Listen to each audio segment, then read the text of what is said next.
Start your engines. The Syracuse Nationals rolls into Syracuse, New York, July 18th through the 20th for its 25th anniversary. Experience the largest car show in the Northeast with over 7,000 vehicles. It's 3 days of hot rods, classic cars, live entertainment, and family fun. Mark your calendars and make the Syracuse Nationals part of your summer plans. Buy your tickets, register your ride, and get all the details at SyracuseNationals.com. Syracuse Nationals. It's worth the drive. Progressive can't save you from your noisy neighbors, but we can save you money when you bundle your home and auto with us. Get a quote at Progressive.com. Progressive Casualty Insurance Company affiliates and other insurers not available in all states. WTLA North Syracuse, WSGO Oswego, W249BC Mattydale, W261AC Oswego, WTKWHD2 Bridgeport, ESPN Radio. Fran Brown this, Fran Brown that. If you want me to take a lie detector, Brian, I'll take it. Portal watch this, Portal watch that. The dog Mama Duke. People sound like that dog. What are you talking about playing walk-on? Who do you think walked onto the team? Anybody that thinks this is going to come back is either naive or plain stupid. All across CNY. Kick the tires and light the fires, Big Daddy. It's the 315. Hardy faking, feeds the Grace Jameson. Guys, He scores! Here's Brian Higgins.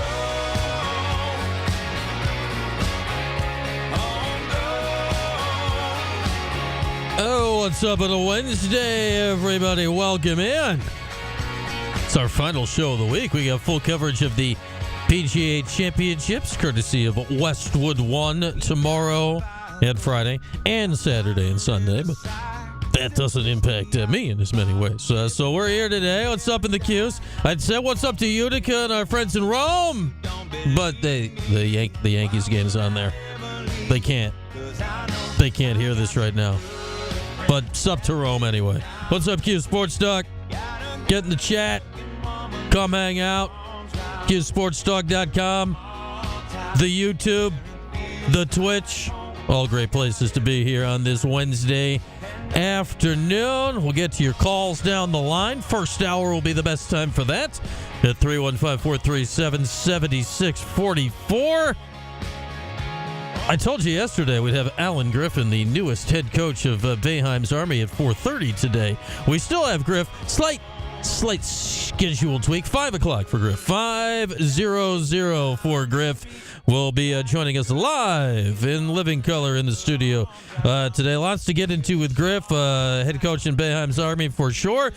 The immediate reaction, it seemed, from the Syracuse fan public was their concern over the exact collision between TBT time and the summer recruiting season. So we'll see what Griff has to say about that and get Griff's thoughts on the incoming portal class as well. We haven't talked to him about that in this capacity as of yet. Immediately following that in hour two, our last licks to get you ready for the Lax game on Saturday down in Hempstead at Hofstra. Billy Dwan, starting defenseman for the Orange, will join us coming up after we chat with Griff in hour two. We'll get you ready for Syracuse and Princeton. And, you know, the entire Dwan family is so steeped in the history of the game.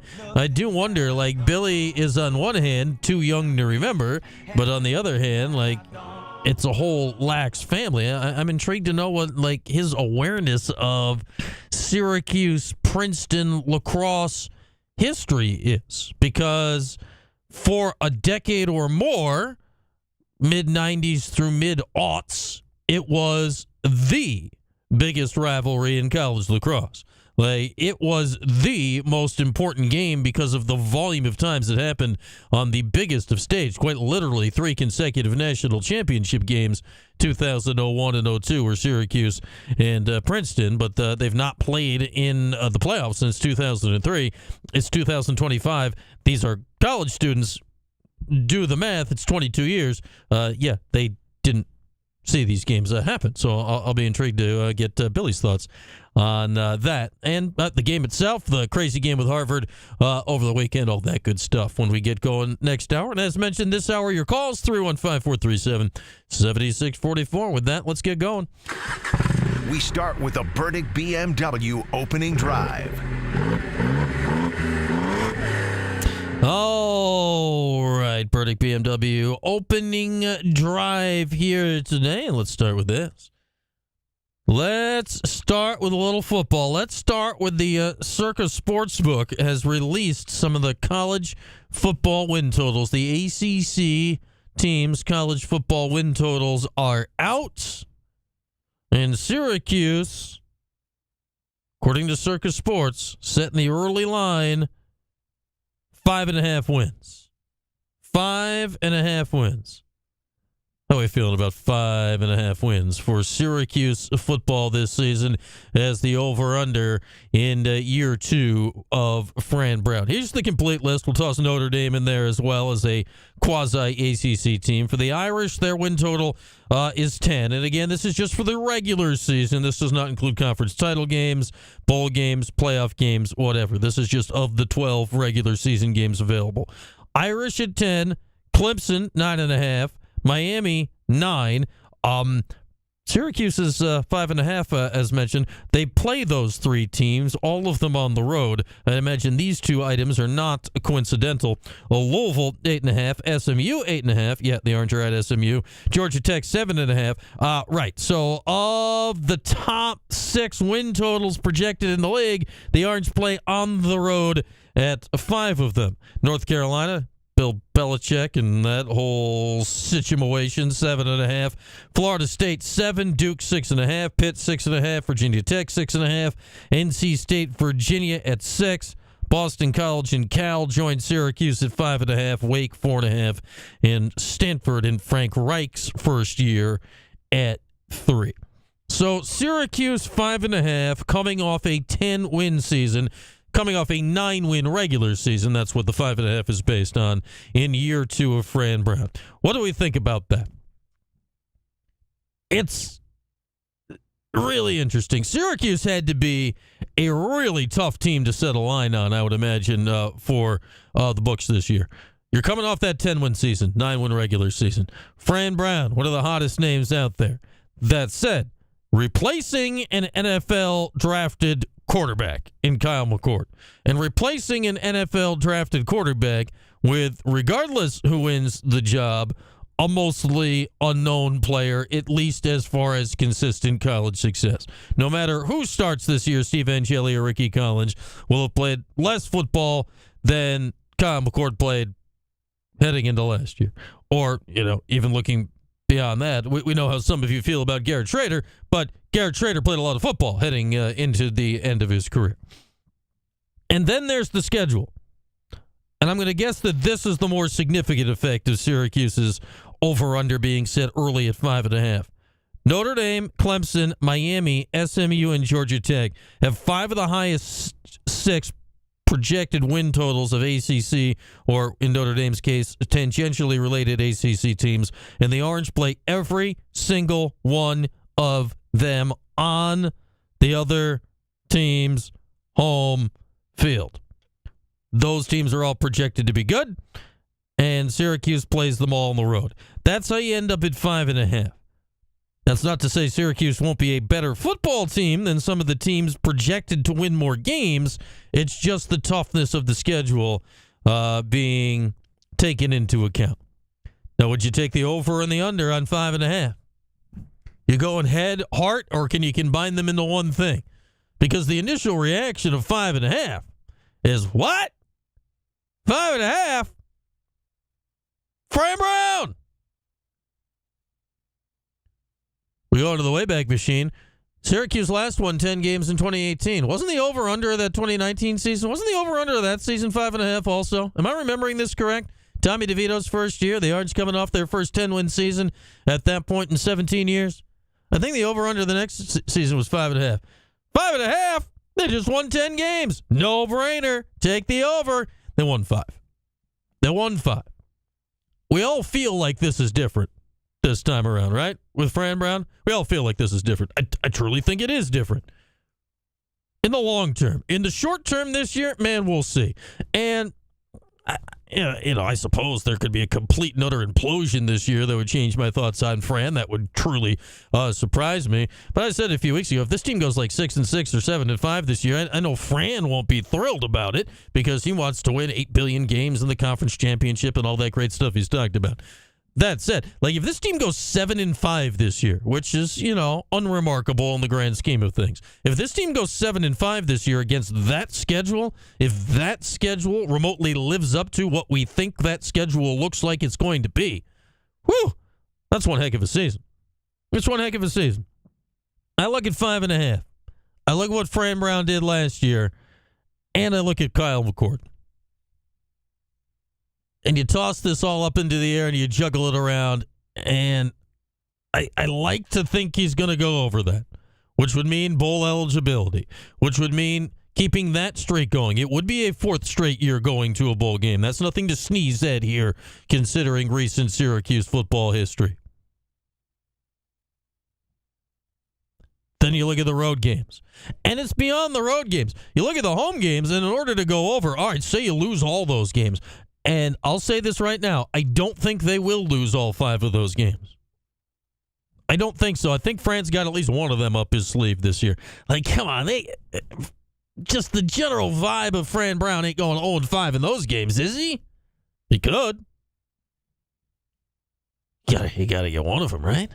You gotta get one of them or the Tennessee game, right? But then even that, you say you only get one of them or the Tennessee game, those 6. Then you got to go perfect 6-0 at home to get to 7-5. I don't think Syracuse is doing that. I don't think they're running it at home. Like that's putting an awful lot of confidence in beating Pitt, beating BC. In related news, Syracuse lost to both Pitt and BC away from the Dome last year. Like that's a lot of weight. But could I see Syracuse going down to SMU and winning this year? Sure. Could I see them winning at Georgia Tech? Sure. Like they can win these games if things click. We just have no idea what the situation is going to be. My bet is that Syracuse fans end up betting this line up. That's my guess. So if you truly think it's going to be over 5.5, now's probably the time. If you think they're getting 6, go for it.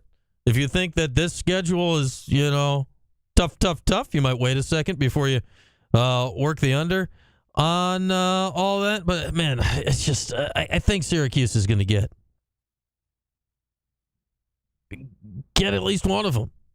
I would be very surprised, regardless of how year 2 of Fran Brown goes big picture, if we don't get to the end of the season and Syracuse doesn't have at least one intriguing pelt on the wall from this collection of opportunities.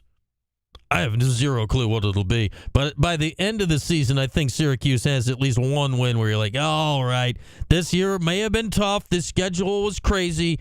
But they got this one. They got the quarterback situation figured out. And let's gear up for a run next year. And I don't think that'll mean it's a bad season. I just think it's a brutal schedule. It's an absolutely brutal schedule, and that's how you arrive at lines like this. I mean, last year, though, heck, if Syracuse played Florida State last year and they were on the schedule preseason, you'd be like, oh, man, that's a really tough game. And it turned out, not so much. Florida State was atrociously terrible last year. They were absolutely terrible last year. So we'll see how it all goes. But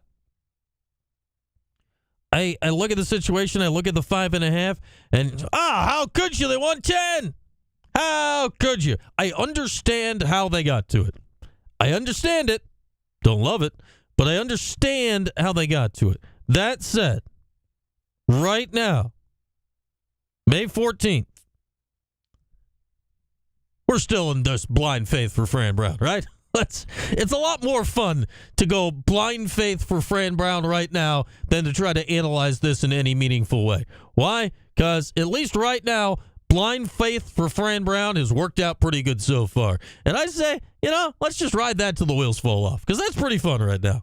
And that's our Pretty BMW opening drive for this Wednesday here as we approach the halfway mark of May. As we approach the halfway mark of this week, let's see how the old markets did today. 2 good days to start the week. We got Mike from Lee Baldwin. Is it 3 in a row, Mike? How'd this Wednesday go? Mm-hmm. Not bad, Brian. We're going to call it a consolidation day. 2 of the 3 averages are up. The NASDAQ was up 0.7%. That kind of led the way. So we'll take it. It's been a good week so far, and hopefully momentum continues.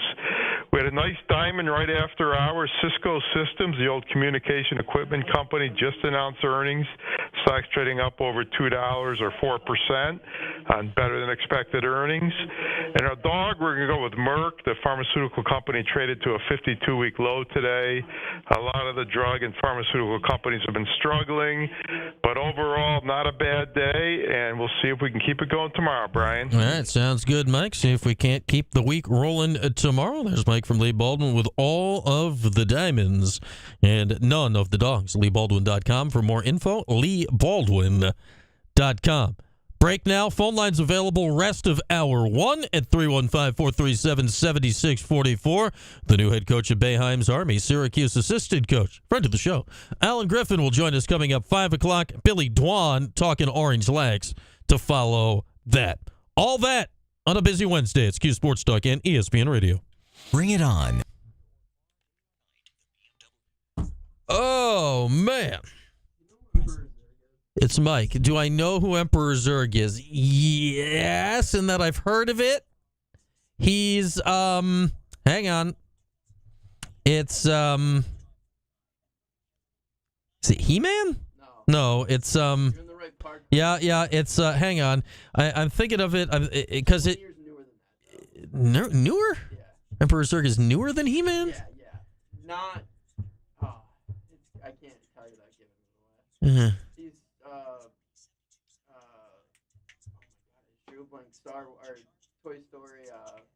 Oh, Zurg is the bad guy for Buzz Lightyear? Yes. Uh. I knew. Okay, nobody out there knows who it was. I think I'm on. I was saying that I think like Toy Story is like one of the most popular like franchises of all time. Yeah. And like Jordan's like, no, it's not. But then nobody knew who Emperor Zurg was, so I think maybe I don't know. I feel like Like I've heard, yeah. Now that I feel like this is when I discovered that Benchwarmers wasn't as popular as I thought it was. Well, yeah, I will say this.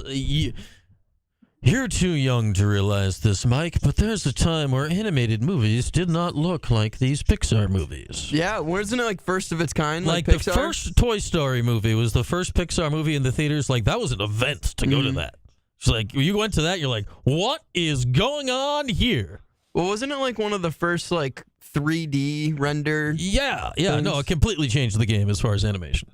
I'm just really disappointed that I won't let Jordan pressure me. I think Toy Story is one of the most popular franchises of all It's time. very popular. That's why my there's 4 of them. Yeah, right? That's what I was thinking, but I didn't want to bring that up because like sometimes movies get movies when they shouldn't, like sequels, you know? But like I didn't see the 4th. The first 3 were very good. Isn't the 4th one with Sporky or Forky? Forky. I didn't watch that one either. No, I haven't seen that one. Wait, the 3rd one is when he goes to the kids, the like pre-K little thing, right? Yeah, that gets crazy. dark. Yeah, that gets super That's dark. like, oh my goodness, what's happening? What is going on with this bear? Yeah, or that lion guy. or What whatever was that his name? I don't Mr. Hugs or something? Yeah, it's I like think it Mr. was. Hugs a lot or something That like that. movie was wild. 'Cause That got so dark, you're like, oh my God. That was the first, if not the only animated movie where it legit made me cry. Like, I got It's like, teary-eyed at the end. And especially because, or in the beginning, too, because Andy gives him away, doesn't they? A lot of spoilers. If you haven't seen Toy Story 3, Yeah, stop because he's listening. going to college or whatever, so it goes to that girl. Yeah, and then you get all teary-eyed, Jessie, and then, what a good I franchise. think I'm still going The Incredibles is my favorite Pixar movie. That's valid. The first one? Yeah. Because the second one's pretty good, too. I haven't seen the second one. The second one is, it's pretty much the same storyline, but Elastigirl is, like, the person that becomes the superhero that they want, and then... All right. Yeah. Jack still steals the show. Oh, that Jack. One of my favorite moments in all movies, though, and I quote this all the time, when the guy, when Mr. Fantastic gets home, or Mr. Incredible gets home, and he's getting out of his car, and their little kid on the tricycle's there, and he's like, what are you doing? He's like, waiting for something cool, I guess. Yeah, I love The Incredibles. That was totally wicked. All right, I'm leaving. Kev gave up after Toy Story 1. You told yourself. 2 and 3 are good. What is this? This is my future here. That plant looks like terrible things have happened. CJC with the 38-month resub. Shout out to CJC.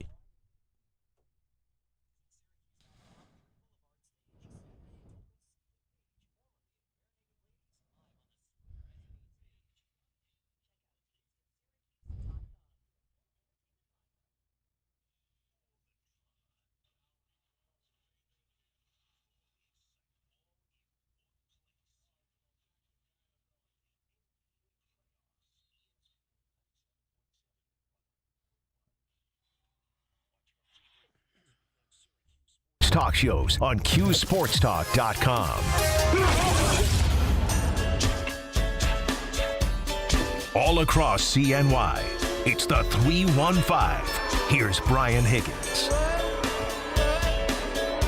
All right, back at it. Wednesday, 315-437-7644 if you'd like to partake. Griff, 5 o'clock. Billy Dwan to follow, talking hoops and lax. Next hour, the ACC spring meetings are going on at the moment at the Tony Amelia Island down in Florida. I got an idea. You want to fund your NIL better? Stop having your league meetings in freaking Amelia Island. It's like $700 a night for a hotel room. You know, what's wrong with a Holiday Inn Express or a Zoom? Yowza. But they're all having a good time down there. I think John Wildack was on ACC PM today, yesterday. Fran was on the other day. Everybody's down there. Everybody's doing it up down there at Amelia Island in, I don't know, somewhere nice in Florida. Amelia. I'm not entirely certain where it is. Gulfside? I don't know. It's expensive. There'd be like a force field keeping us away, I think, from the entrance to the hotels for that. But so, you know, it's not extremely newsy this year. Like, remember 2 years ago, we had David Hale on last week. We were talking about that. We'll have to reach out to maybe Andrea Adelson or something like that next week to get a little recap of anything that's going on down there. Remember 2 years ago, like these meetings were like secret spycraft warfare. Remember 2 years ago, the crazy like secret vote came out of like these 7 teams are potentially preparing to vote to disband the ACC. You're like, what? I thought they were going down to have a meeting. They were all getting a, what happened?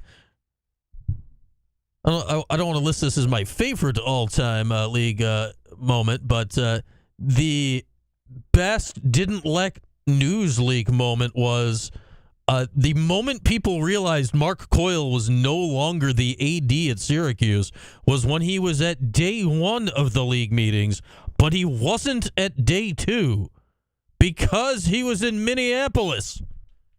None of the other ADs there had any clue this was about to happen. There was just an empty chair, and people were like,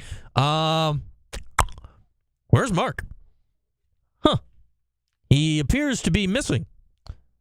Everything okay? Yeah, he'd flown to Minnesota and did not return. But league meetings going on right now. So little trickles, little nibbles, little stuff coming out. Brett McMurphy, friend of the show, reports on college football. Jim Phillips on Bill Belichick. Has Bill Belichick been in the news at all? He'll be here on Halloween night, Friday, October 31st. Incidentally, a game I would presume will be on ESPN at 7:30 or so. That is generally how the Friday night games go. But Jim Phillips saying like, hey, yeah, Belichick hired ESPN on phone. Give us North Carolina games. So, yeah. North Carolina's going to get some good TV shots slots because of Bill Belichick this year. Here's a question I had last week when David Hale and I were talking about this that neither of us knew the answer to for sure at the time. So I am intrigued to hear this. Remember last week I told you Clemson and Notre Dame scheduled each other starting next year for a 12-year football series. And there's the brand awareness part of the ACC. Contracts, TV ratings, blah, blah, blah, will influence how much money you get out of the ACC TV pie. Separately, going back a few years, there's also the agreement of Notre Dame has agreed annually to play 5 ACC football teams a year. And I was wondering, all right, like, does this count as part of the 5 games? And it had been rather unclear at that point last week, because if it did, like, yeah, that's kind of unfair to, like Cal or Wake Forest or Syracuse if they're getting screwed out of it, though not this year or next. They're playing Notre Dame consecutive years. Like, if somehow Clemson jumped the line to play Notre Dame every year and that's knocking somebody out of the 5, like, that's not fair, like, because Notre Dame games are auto-guaranteed ratings, which, in that given year is going to give you, as an athletic department, more money. So the 12-game Clemson Notre Dame series does not count toward that, save for the games that were already pre-scheduled. So these games have been slotted out through the league in many ways, out through like 2037. I think there's a Syracuse Notre Dame game on the schedule somewhere. But these Clemson Notre Dame games that were already on the schedule do count to the 5. The ones that will be added do not. So exhale a little bit, other ACC teams. Like, you're still going to get your crack at Notre Dame. That said, Clemson's going to do it every year. Those games are going to factor into this pot, and it will affect other teams into the ACC regardless. And Jim Phillips is one of the commissioners coming around on got to look at seeding in the college football playoffs. I think, I don't know when it's going to happen. My guess is they're going to get rid of this auto buys for conference champions.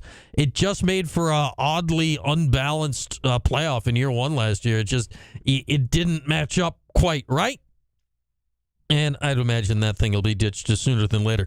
That said, I also know that Jim Phillips has absolutely zero power or say probably when it comes to anything like that. The Big Ten and the SEC are going to throw their collective weight around on stuff like that. And Jim Phillips' opinion probably isn't going to mean a whole hill of beans. They'll let him say it when they have the meetings.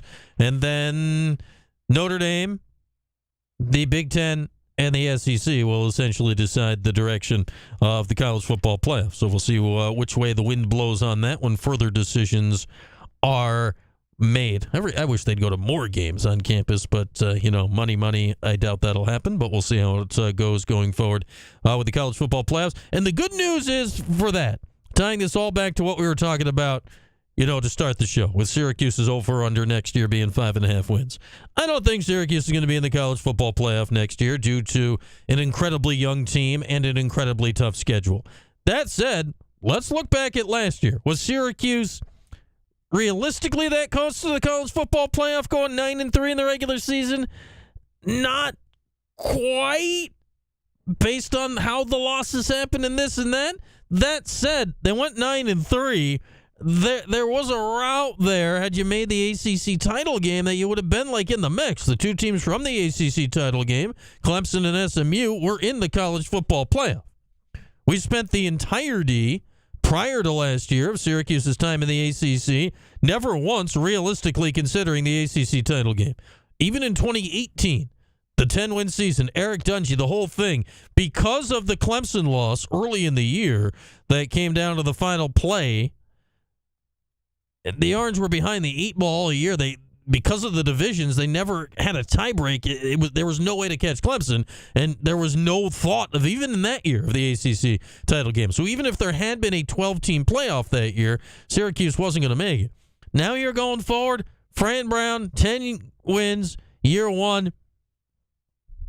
You're at least allowed to dream about it. And like these conversations about the college football playoff, about things like that, which before they went by, and I think us as Syracuse fans and Syracuse observers, you'd only consider them in the way that, all right, what is going to affect me and the way I watch the games on TV the most, right? Like when they took semifinal games and put them on New Year's Eve, it was kind of like, what the hell?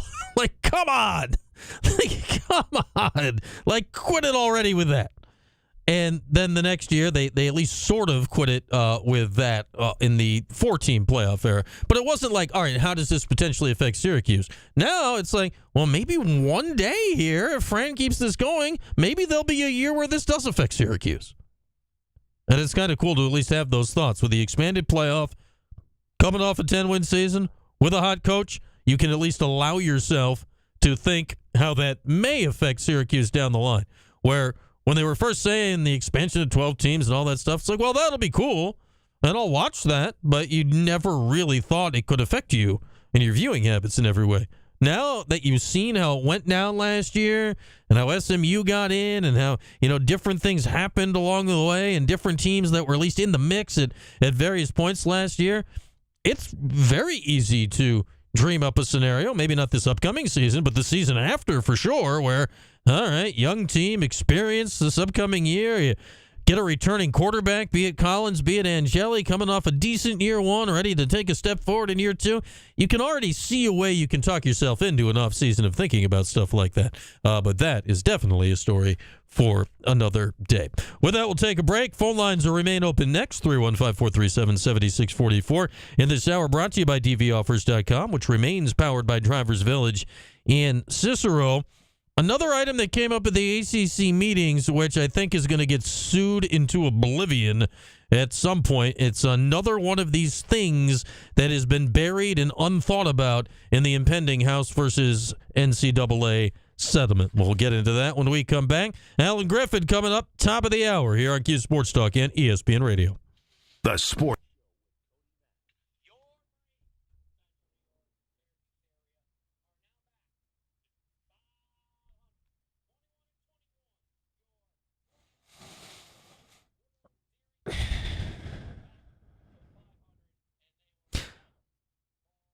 I'll have Bill be on the show. Yeah, I'm sure Belichick will be ready, willing, and available for that super get.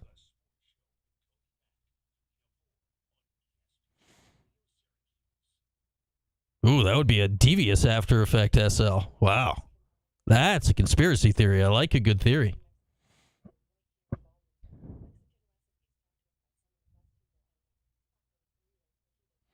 That's like next level conspiracy.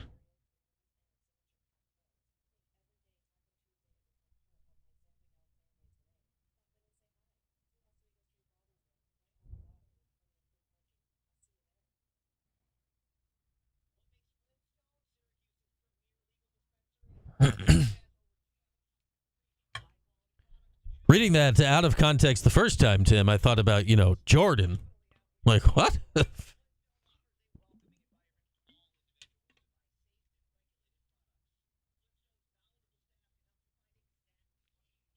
Yeah, I hadn't thought of that angle, SL. I don't think that will happen, but that's it's devious in its own way.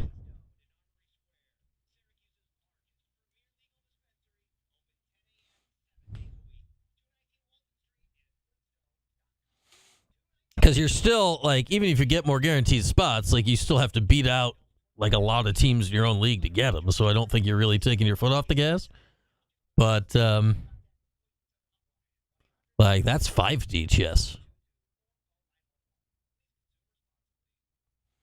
Wake it up, VP.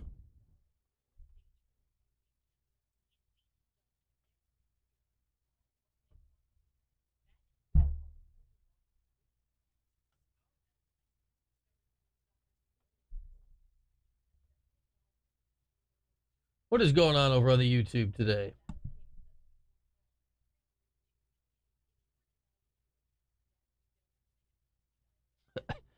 Yeah. You don't need to apologize, Tim, for that thought process.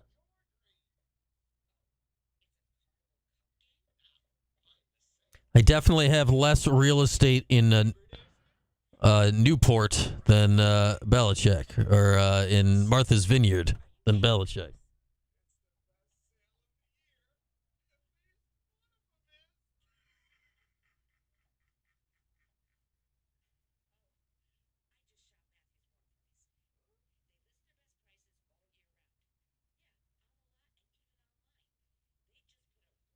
Oh, when we get closer to... We'll see what we can wrangle up football, as our 100-day football countdown does start a week from tomorrow. Have to see if we can wrangle up anyone interesting for day one.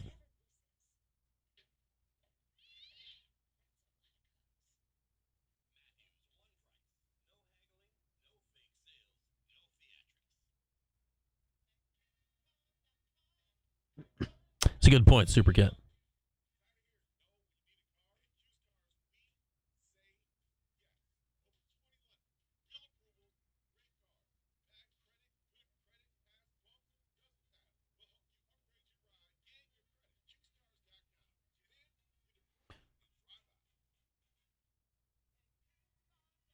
Well, we're going to make big money, Tim. My son invented crock hose, where he took his crock and put it over the hose and shot it all around. So it's big money coming. We'll be rolling in it.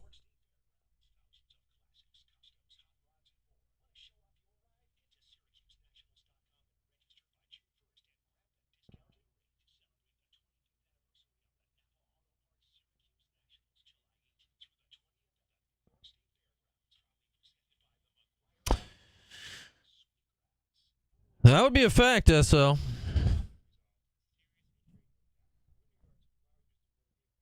Yeah, we need some NIL for Crocos.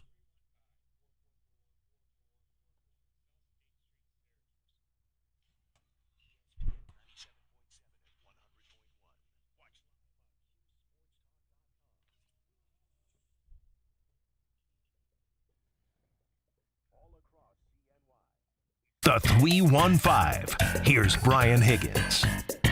All right, back at it. Wednesday. Phone lines open, 315-437-7644. Alan Griffin, basketball.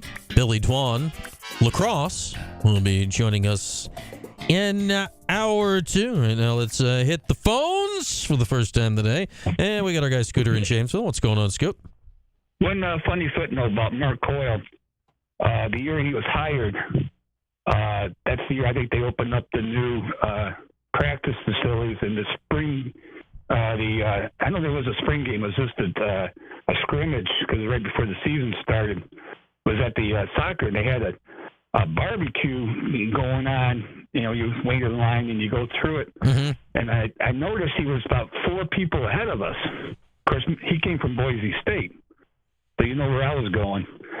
So he looked, and we made eye contact. I said, Mark, I said, I'm the biggest Boise State fan east of Mississippi. And I'm surprised he's actually in line to begin with. I mean, you know, he could have gone in the front. He's waiting with us. He was always a very good waiter and liner. He was not a cut in line kind of guy. Exactly. So he comes over and starts talking, and he says, I just got off the phone with Boise State's coach. I think it was Hairston at the time, Hairston. And I go, seriously, yeah. And he brought his wife over and his kids, introduced me to him. And he says, if you ever get that to Boise, he says, I'll hook you up with tickets. And it was a good, polite conversation. All of a sudden, you got back in line, and I went to my good buddy Steve. I said, I don't think this is a destination job. He looked like he was already homesick, and when you mentioned Boise, his eyes light up, and sure enough, he lasted a year. So I was not surprised when he left. Yes, he ended up being a short timer. Certainly. Yeah. What through nothing he really did. They did win 2 national championships that year in field hockey and cross country, but it was a hell of a year to be in town for. That's for sure. Well, the big thing is, you know, he fired Schaefer and he hired Baber, so I guess, you know, he did leave his footprints here. But it was just interesting. You had to see his eyes and his body language, Brian. And when I mentioned Boise State, like, I think I made a mistake type of deal, you know. And I should still be there. But anyway, the Preakness is this week. You know, it comes Saturday, and we have a lot of weight on that on the 315 horse. He threw the second hole, journalism. He's coming out of the 2 hole. Okay. And looking at it, there's 9 horses. There's American Promise, Sandman, and I believe those are the only other 2 that ran in the Derby. So the rest are all new. The interesting part is I think he should win this thing for fun. If he doesn't, then there's a problem. But the horses that might beat him, or horses that passed over the Derby that actually qualify for the Derby. The number 6, River Times, which Todd Fletcher is a trainer. He usually doesn't enter horses in the Preakness unless they're going for the Triple Crown or something like that. He did enter this horse. He passed up. He was number 15 in points, so he was definitely in the Derby and decided not to. He finished 3rd in the Bluegrass by about a half a nose over Berman's Square. And Berman was kind of like a wise guy horse for the Derby. And so I think he can be super competitive, the 6. Bafford's bringing this horse called Go Orient. He scratched Rodriguez again. Remember, he was scratched at the Derby, and they pointed him toward the Preakness, and he scratched him again. So there's no Rodriguez if you're looking for him. He's come out of 1 hole. Once again, it's almost like his horse in the Derby, Citizen Bull, wants to lead, so he's going to go from the rail. If he gets loose, he's going to wire it. And the other horse that could give problems is the 8 horse, Clever Again. He ran the second fastest race. He's only raced twice. Steve Asmussen's one of the top trainers. I don't think he would enter this horse unless he thought he had a shot to win. And once again, he's the second fastest if you go by speed figures. Journalism is. And this horse is second, but we're going to find out of only 2 races. And, of course, the Metallica horse, Sandman, number 7. I don't know why he's entered. He's a closer. This track is normally doesn't play. Closers, I don't, and to me, it's the shortest of all 3 races, 1 mile and 3/16. So he's going to have everything to go for him. I think he get in the trifecta. I just don't think he's going to be journalism. And if he played journalism on top with the 1, 7, 8, 6. And the other horse that has a shot, and this is your long shot. If you like long shots, this is going to be the best odds. It's the number 4. It's called Hearts of Honor. He won the UA Derby just like Forever Young did last year. Qualified for the Derby, decided not to bring the horse over. First time he's in the United States. He's going to go off about 12 to 14 to 1. I guess he could beat journalism, but I think he could be in the trifecta. So it's an interesting race.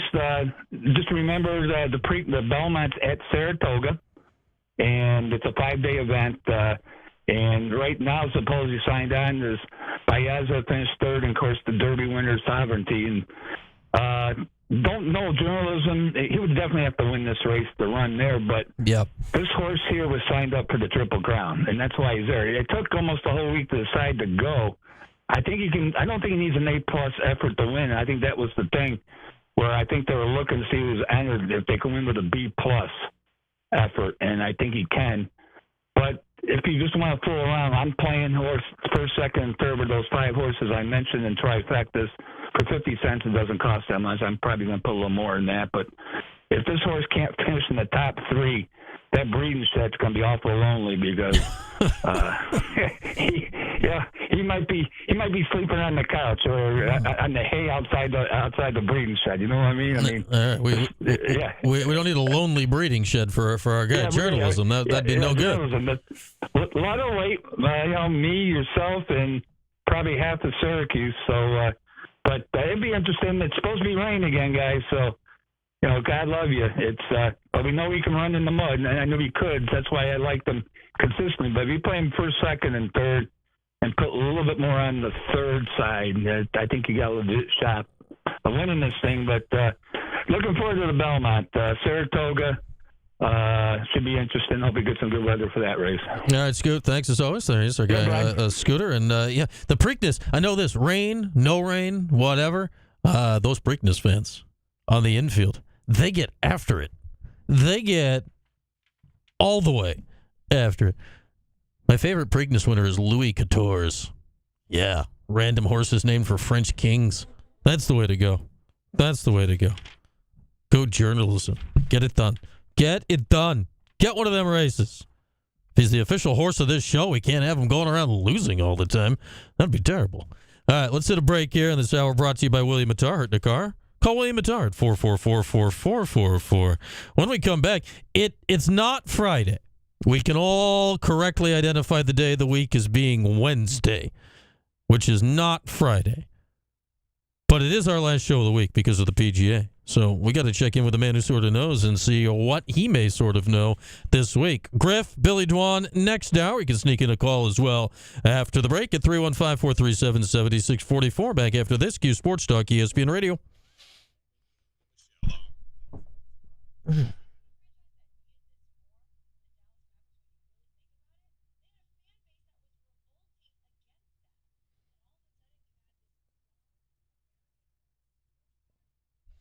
Louis Quatorze.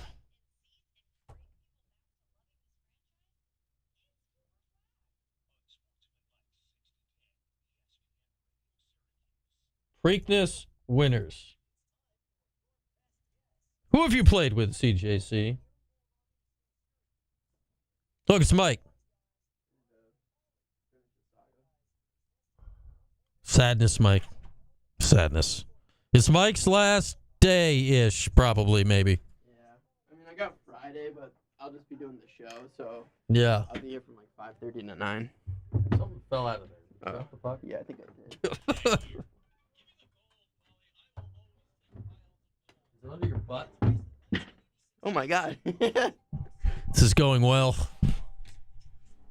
So no matter what, congratulations, you're the winner. What an electric Yeah. comeback just in time for you to take another job. Yeah. I have to leave for the rest time, we will need some. So, backstory, he's up 2, so even if I win, he's still going to be up 1. So Yeah. this is kind of just for the fun of it. Pastor Tim wants me to beat you into submission. Golly, Pastor He typed Tim. all in caps. Golly, How do you man. feel about that? I'm just sad that we were never able to get a hockey cam. Yeah. We never really accomplished that, did we? I don't really. Yeah, we also didn't put any effort to accomplish it. No, we didn't do that either. All right, let's get going. Let's get this over with. Let's get this going. All right. It really likes to just go that way. It does. You know, let me see if we can get a little bit more even there. Nope, still gonna go over there. Woo! I didn't get a bounce. Oh.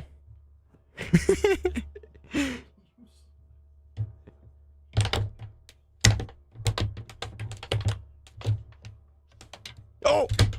I don't know if I can do that, but I did. Oh, it's the last.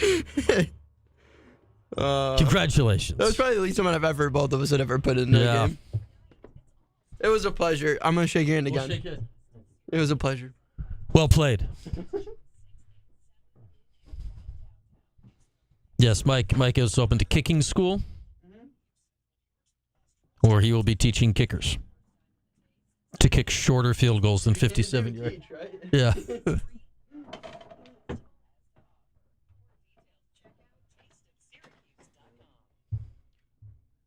He'll be back shortly because he's not going home. Like, he still has more work to do on the show.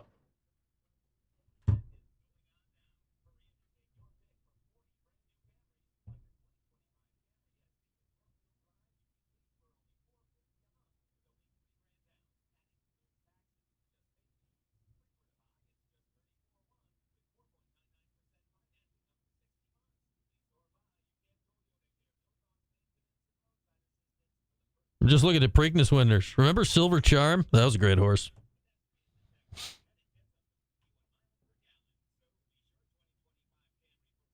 Remember Timber Country? The rivalry with Thunder Gulch? Yeah.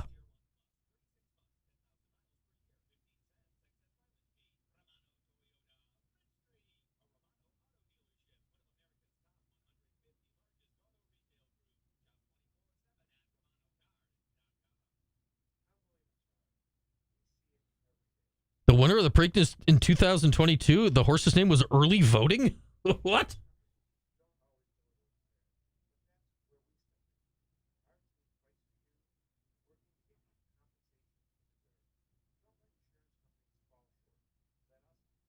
The Sun, Kev? Is that allowed? Did you ever answer my question, CJC? Who have you golfed with? Or is it two of the pros?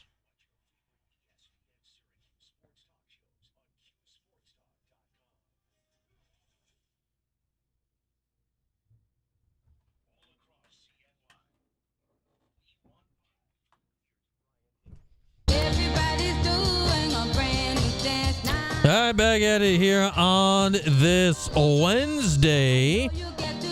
Griff next hour. Billy Dwan talking lax next hour. Cuse in Princeton this coming Saturday, scheduled at 2:30. Scheduled at 2:30. The Cornell-Richmond game starts at noon. Scheduled at 2:30. 2:45 is optimistic. It'll be in the afternoon. It'll be the second game.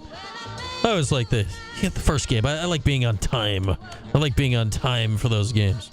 But what can you do? They're playing for the right to go to the Final Four next weekend at Gillette Stadium. So looking forward to that. Could we have the money now? I'm telling you, it's a lock. What if there was a restaurant that didn't serve any food and just served up gambling? Father was a mutter. His mother was a mutter. I thought gambling was illegal. Not if no one sees you do it. Guaranteed bets. The man is a gambler. Results not guaranteed. Pay that man his money. It's the man who sort of knows. Yes, it's Wednesday. I understand it's not Friday. The man who sort of knows on the calendar, though, because we got no shows tomorrow and Friday because of the PGA Championship, which is good for you because the man who sort of knows has thoughts on the PGA Championship, which we'll get to momentarily. We'll start tonight in the National Basketball Association. Man who sort of knows coming off a 2-3 week. The Celtics backs against the wall. Jason Tatum out.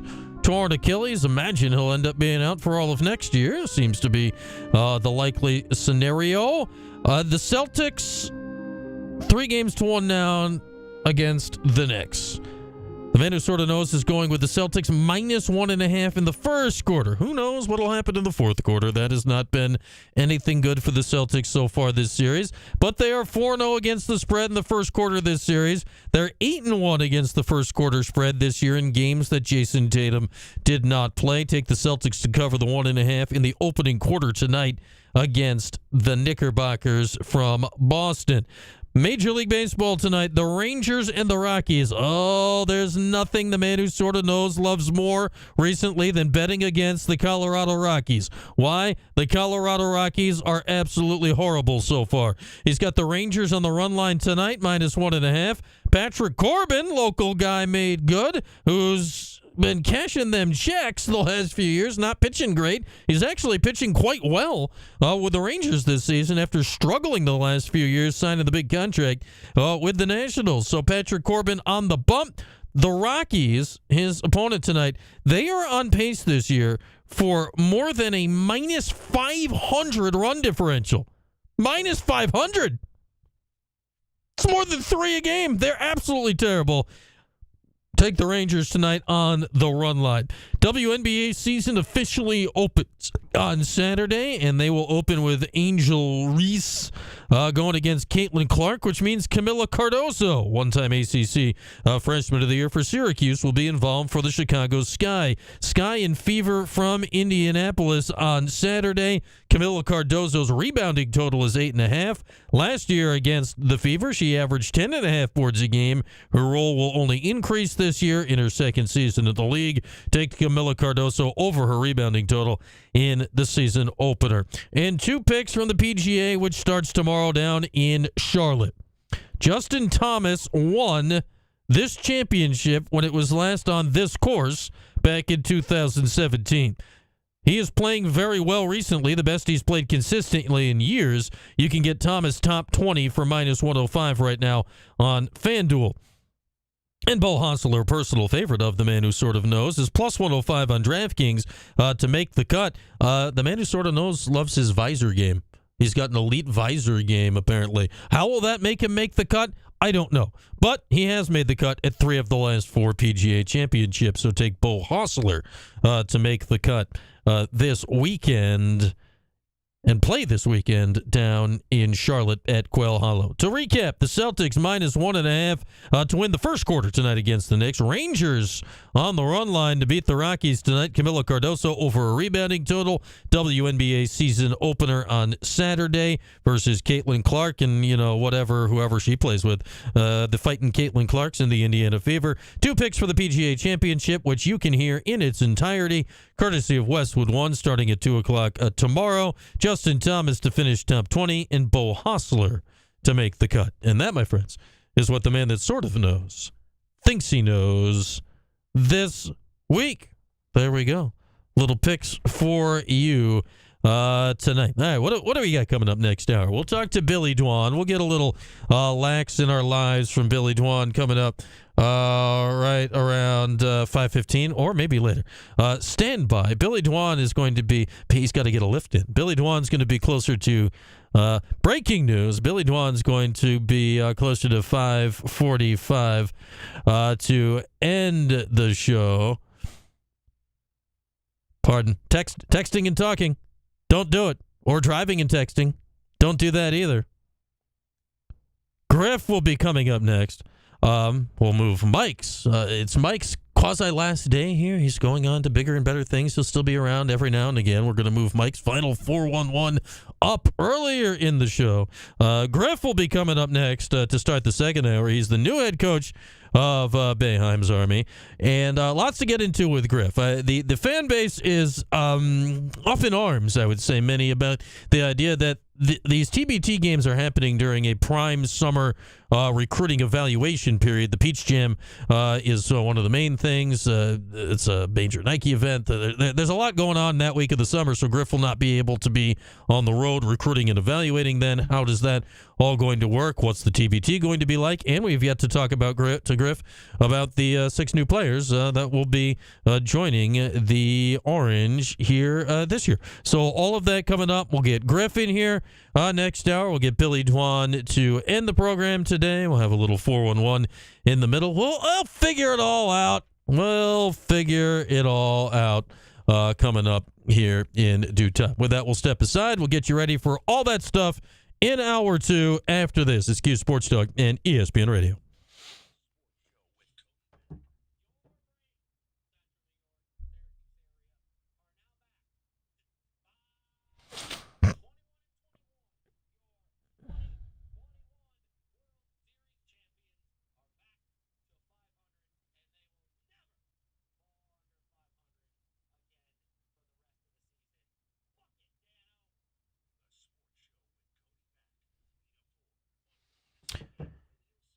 Yeah, I could see the Celtics winning tonight at home, Game 5. The rest of the team's pretty good. I think the Knicks will win the series. Look, it's Paulie.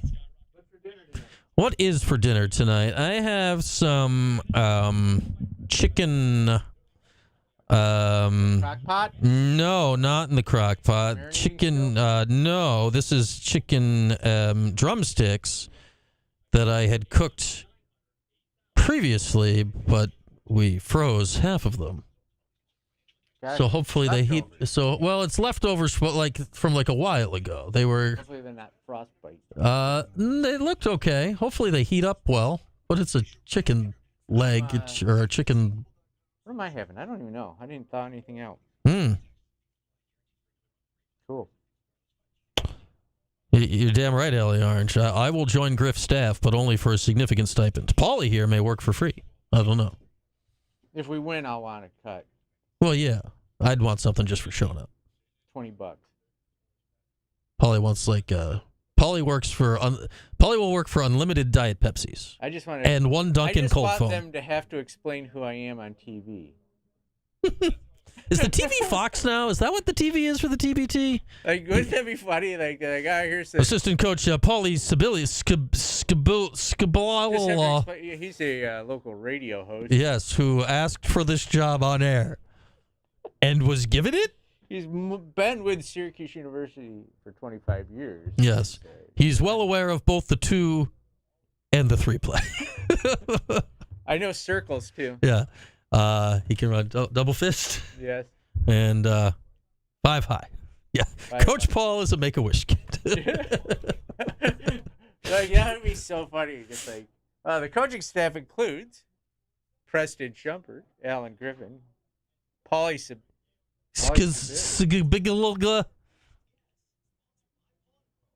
because there'd be there's a 50% chance based on announcers that it would be a Syracuse grad who knows exactly who you are or just some dude that's what the hell's going on.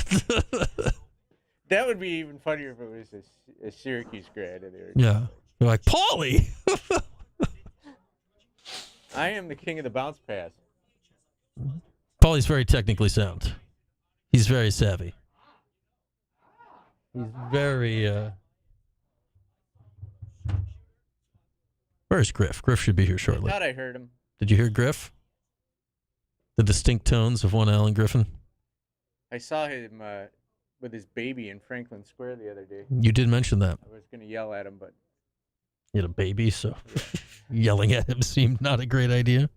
Get a job. Get to work. Recruit somebody. Yeah, why aren't you recruiting? Put the baby down and recruit. Yeah. The baby's a girl. She can't play for your team. What's the chat doing? Kev says Wegmans has chicken drumsticks on sale. Go get the big pack. I wore a suit too, and nobody else had suits. I totally knotted up. I thought we were. Are we not? We're not doing that? You guys got to tell me. Am I not in the group chat? You'd so be out of the group chat. Hey, guys. I stand up and yell at the ref. Yeah. Hey, what if I got attacked in like the championship game? Probably gets. McAllister says he'd also be an assistant coach, but his goal would be to get teed up immediately. He'd just only curse out the We always refs. laugh at what would happen when Boeheim was a coach if I got teed up sitting right there. Side, just yell if I yell. Oh, he would murder you with his eyes. Would I get fired? Would I get fired if I got a tee on the court side? That'd be in play. It's got to be in play, right? People have got words.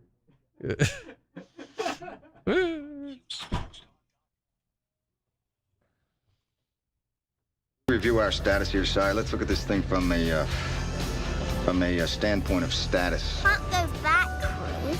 Can't go forward. What am I gonna do? Hey, what happened? Lisa, if you don't like your job, you don't strike. You just go in every day and do it really half-assed.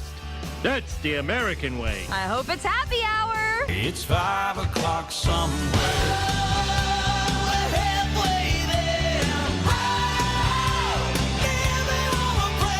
This is a great day. A really great day. All across CNY, it's the 315 with Brian Higgins. Halfway home, we drive into the second hour with Burdick BMW. All right, that we do. Hour 2 is upon us. What do we got coming up in hour 2? We're anxiously awaiting the arrival of one Alan Griffin. He might be busy working and recruiting. I don't know what Griff's up to. You know, he's a busy guy. What if he walks in here with like 6 recruits? Would that be cool? Is it a dead period? I don't even know. Well, he could commit recruiting violations on live on the air. That would be a wild situation. We'll have Billy Dwan later this hour. He's getting his swole on right now. He's got to get a lift in post practice. Then he'll be joining us coming up later on this hour in advance of Syracuse and Princeton this Saturday 2:30 pregame coverage. Syracuse Sports Network. Tim and Kyle, 2 o'clock, TK99. On Saturday, we'll see if the Orange can't get back to the Final Four for the first time since 2013. Man, Syracuse-Princeton. I think bringing up Syracuse-Princeton is very much the, I talk to lacrosse fans of different ages. Like there's a very much a dividing line. Like if you're a Syracuse basketball fan of the Big East era, like who's your biggest rival? If you're a Syracuse fan, is it Georgetown or is it UConn? I think in many ways, like of my age, like your initial inclination was to spit out UConn. If you're just a little bit older and you're more into the 80s time, like Georgetown's the obvious answer. When you look at lacrosse here, and it's not been the case now for the last while, they've not played in the playoffs for more than 20 years.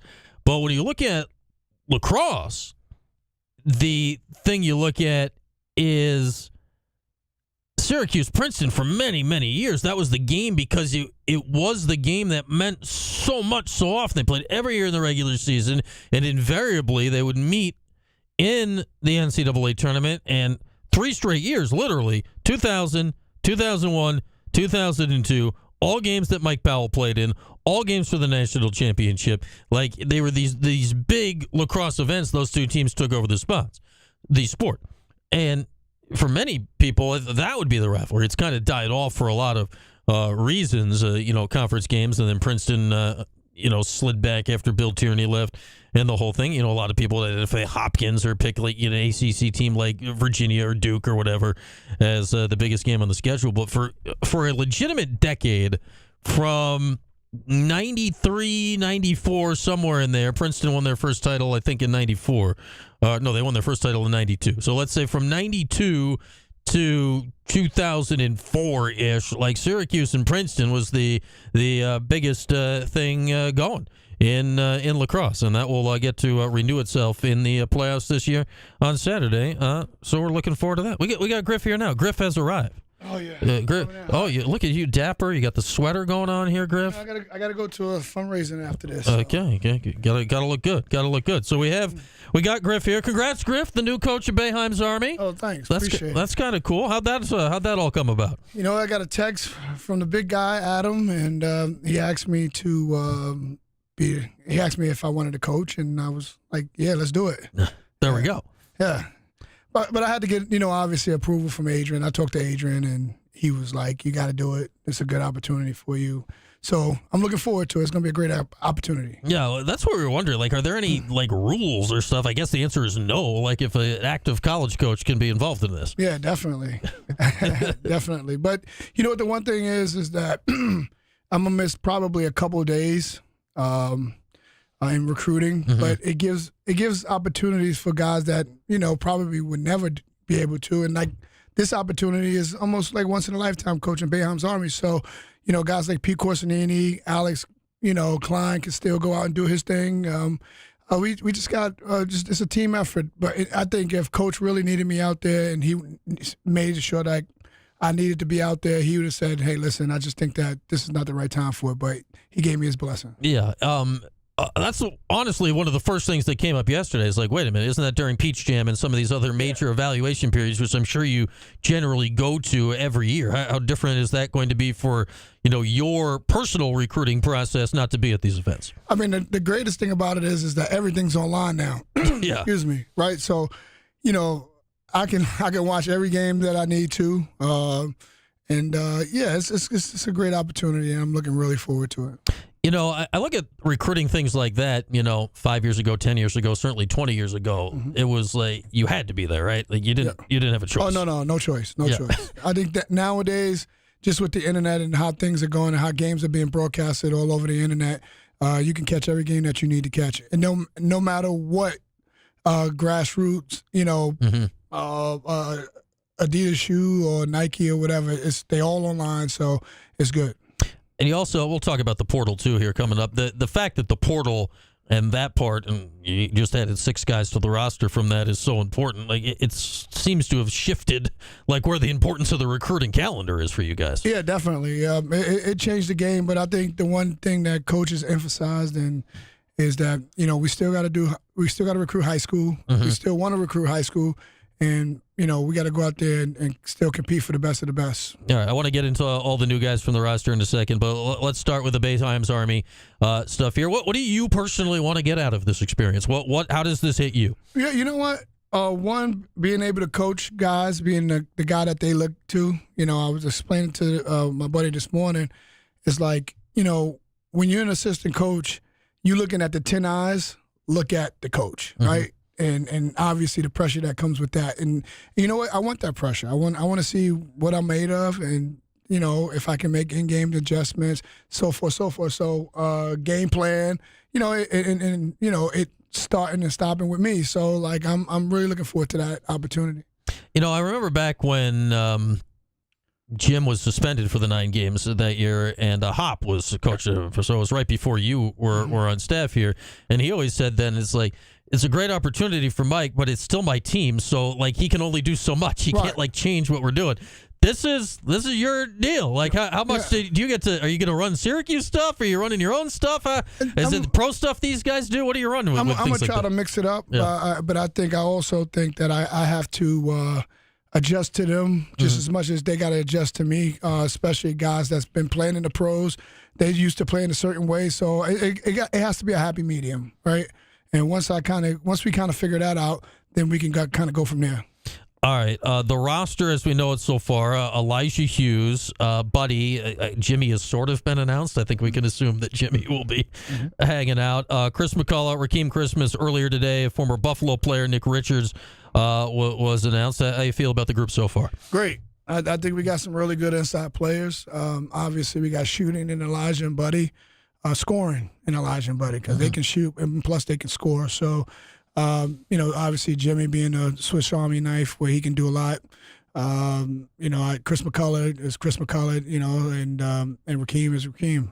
We all know him and those 2 guys. So, but I'm really Nick Perkins is a guy that I'm really happy Perkins, that we got. Why did I write Richards? Yeah, I don't know. No, Nick, he's a guy that's going to play to win. Yeah, and he brings grit, toughness, and I'm looking forward to, coaching that guy. There was a little beef with those Buffalo teams back in the day. Yeah, for sure. So everyone cool now? Those games were rough. Yeah, I was here. You know what? They had a great thing going. I'm not going to say his name because he talked about our league like it was nothing. this year, but you're talking about the current head coach of Alabama. Yeah. But okay. he did a phenomenal job there. He did a real good job there, and I'm looking forward to coaching one of his guys. All right, what are you guys looking to do here to fill out the rest of the roster? Any exciting news you think that's going to be coming out soon? I think Sean Belby, you got to give him credit for putting the roster this far, and he's going out there and being aggressive, trying to get some more guys. So hopefully some good stuff coming out of this. It's we talked to Sean a lot about this. It's a weird combination, right? Like, you guys want to win, right? Like, there's a lot of money on the line if you do win all 6 of the games. It would be nice to have that. You have a baby girl, that would be helpful. Yeah. At the same time, like, I think what people want to watch are the Syracuse guys, right? Like, what's the balance of dealing with that? Yeah, definitely. You got to play those guys, but also too, you got to win. Yeah. I think Coach Pope, who won it some years ago, he did it. He had a great team, and you know what? A lot of the guys that he turned to in key moments wasn't Syracuse guys, right? Yeah. For whatever reason, and we just got to keep that in mind. I think the object is to win, because I think the team is put together to win. And then, obviously the Syracuse guys are definitely going to get their opportunities just as much as anybody else. I think what we've seen over the years, obviously basketball as a whole over the last decade since this thing's been running, is turned toward the 3-point game. Right. Like, this is like significantly, like, you got to have shooters to win this thing. For sure. You got to have shooters, and I think if you can get somebody that can go out and get you a bucket, inside around the basket, I think that's a key. And I think we got like 2 or 3 of those guys around the basket. And then you got big guards like Elijah. Yeah. And you got big guards like Buddy. So it'll be, we got a good team. It'll be interesting to see how it all comes together. But I'm looking forward to the challenge. Have you talked to your guy Ryan Blackwell about this yet? He was the coach the last few times. Yeah, I mean, you only played together for 3 years. Yeah, you know what? And I've watched, I've been watching his teams, their practices and all that, just to see, Ryan got a great demeanor for this, especially bringing these guys in on this short notice to come together as a team.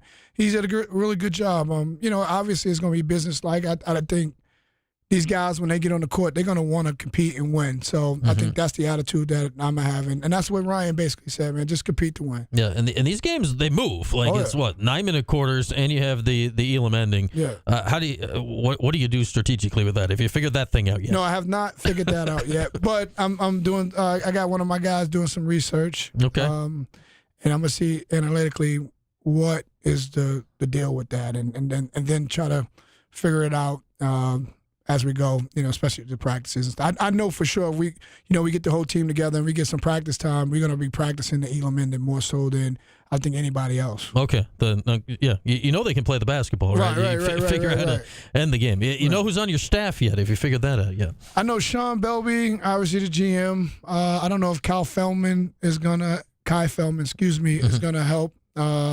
But he was slotted in to help.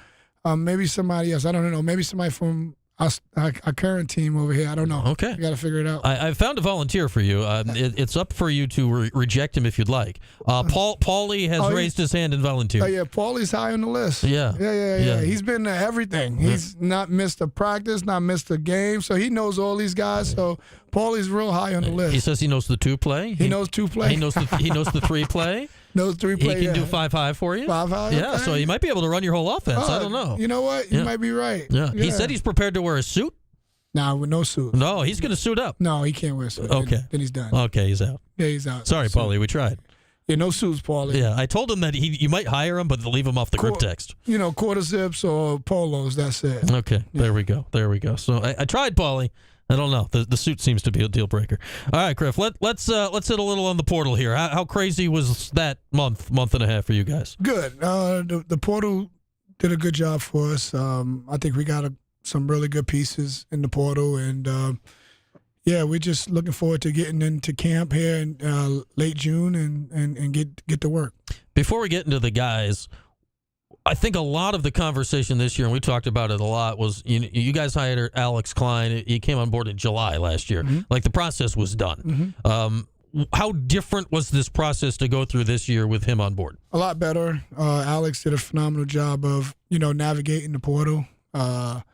He was in it every day, and it took a lot off of our plates, so to speak, in terms of the research that we had to do on a lot of the guys in such a short notice, right? So once he heard about a kid that was thinking about going portaling, and you hear it all year from agents, from everybody. Alex was on it, and so once we kind of got together as a group, we knew exactly what we needed to know, and we were able to act fast on a lot of things, which was good for us. Yeah, it felt very decisive this year, right? Yeah. Like, here's a guy, you'd hear Syracuse, you'd hear a guy's name, and then like a day later it would be done. Yeah. I mean, but also, too, I think we purposely kind of try to keep a lot of stuff in-house this year, just because we just felt like it was the best thing for us. Because, did we strike out in the portal? Yes, absolutely. Right. Yeah, we didn't hear about it as much though. Right, exactly. Right, because I think it does nobody, it does the community no justice to get their hopes up high and then strike out, and then for us to hear it on the back end. So we just say, hey, listen, we're just gonna take our time, do it the way we need to do it, and kind of keep it close to our chest so that we can kind of figure things out the way we need to. We know this NIL stuff is constantly evolving and growing, and the numbers are getting wild. Did you guys feel you had enough, in the wallet to go do what you wanted to do? Yeah. Yep. I think Coach and Alex and Pete Corsinini did a phenomenal job with a budget, budgeting what we got, which was, thank you, John Wildhack and the Chancellor. They did a really good job. I mean, listen, you can everybody's gonna want more. You give somebody 10 million, they're gonna want 15. You give 15, they're gonna want 20. So it's obviously, do we want more always? But I think they really did a fair job at taking care of us, and we were able to put together a really good team. All right, let's hit the guys you got. Nate George from Georgia Tech. That's one, obviously, you've played against him before. That had to be a reasonably easy scout for you. What stood out about him? I mean, what's not to, right? Yep. Led the league in assists. Really good playmaker, and we're happy to have him. How important is that, especially with the idea of JJ, them playing off each other? Great, because I think he takes a lot off of JJ plate, where JJ can look to be a lot more aggressive scoring the ball. JJ had to wear 2 hats last year. He had to be a point guard at some time, and then he had to be able to score the ball too at the same time, where now it can be a little bit more decisive, where, hey, you're going to come in now, you're going to play the point. Whereas that's not taking nothing away from Jaquan. That's just what it was. I mean, heck, let's go back even before you got Nate and these guys. That you announced JJ coming back and Donnie coming back together on like day one of the portal, or like right before it opened. Like, to get that locked up and done out of the way, how much did that really set up the rest of it? I think it showed to us that they believe in us. And they believe in what we're trying to do here. And to have those guys believe in us, it gave us a lot of confidence to going out there. And we got 2 great pillars, in our program. And now it's just going about getting the right guys around them. And I thought we did a really good job of going out there and doing that. Yeah, it feels to me like, with all the talk of the portal, and obviously there's big talk if you're incoming freshman, that like having Donnie back and healthy with his potential is almost more important than the rest of that. Oh, definitely. Having Donnie back is big time. Wish we'd have had him more, and him and JJ together last year, but obviously it didn't work that way. But this year hopefully it's a better deal. All right, Nate Kings, you get him in from Oregon State, and he's had quite a journey to this point. What's he bring to you guys? Toughness, great kid. Be able to knock shots down, and when you think about it, he's probably one of the top in terms of percentages, one of the top guys in the portal. When you look at his numbers, so he was a really good get for us. Yeah, and he shot at mid 40% from 3 on the outside. It sounds like defense is a legit part of his game too, right? Yeah, definitely. He'll be able to play both ends. I think that's one thing we focus on too, is just going out there and getting guys that they might not be great defenders, but they are good defenders with the ability to be great at times. So hopefully, we can kind of get them to playing a little bit more defense than we did last year. A little effort at that end never hurts. Yeah, no. That's going to win you games. Take me through how you guys attack the center spot this year. It's obviously you had Eddie Lampkin last year. He was very good at what he did, but there was some significant limitations of what he couldn't do. Like William Kyle and Ibrahim Swari couldn't be like more different than what Eddie is. What were you looking to accomplish with those guys? How can I put this? Just athleticism. Yeah. We just wanted more athleticism at the position. To cover more ground, stuff like that. You guys played Georgia Tech early last year. Swari was, he was a freshman. He was. I want to say he was injured too. Yeah, he was coming back. He didn't if you watch that game alone. If you're Syracuse, you didn't notice him. He played a lot more at the end of the year. When you went back and watched late tape on Georgia Tech, what did you see of him later in the year? It was good. Again, just an active big that can cover ground up at the rim or on the floor. Okay, and then later on you just got this Tyler Betsy in from Cincinnati, a major talent, right? Who was kind of buried in their rotation last year. Where do you see his progress going? I think you hit it on the head. Talent, but also to a guy that's versatile and that can cover ground. The great thing about him is he can switch certain things. So yeah, switch on defense. Just stuff like that. Does this roster fit the style that Red wants to play? It feels like we're looking at a roster almost for the first time here in year 3 that lines up with what he said on day one. Yeah, definitely. And I think, moving forward here, I think he's going to address it more in depth. I'm trying to give you one-liners because I don't want to get in too much trouble. I'm already getting in trouble talking about the team. But, he just I think he's going to go more in depth in terms of why. Okay. Why this guy, why that guy, later on, I think in the summertime. And I think it'll give a lot of people that's, wondering what's going on is a clear on, what this roster means to him and us. No, we got to get you in a little trouble, Griff. What's the fun of coming down if you, I'm always in trouble. Yeah. If you're not in a little trouble, you're not putting in a full day's work here. All right. So, Boeheim's Army starts the 19th of July. What's the game plan between now and then? What do you got? Recruiting, all the evaluation, getting ready for that. Maybe a little time off. What do you have coming up here the next couple of months? Yeah, the next couple of months, I think just continue to focus on, Syracuse University, our basketball program, and obviously probably a month out of Boeheim's Army stuff, I start to kind of dig into that stuff and try to figure it out. Make a couple phone calls to people that I know who coached, in the TBT, and just get some of their experiences and do's and don'ts, and just focus on SU, and then we get our guys here late June, and just ready to work. Yeah, there is a head coach emeritus for your team, that Jim Boeheim fellow. Is he just looking over your shoulder? What's his gig entail?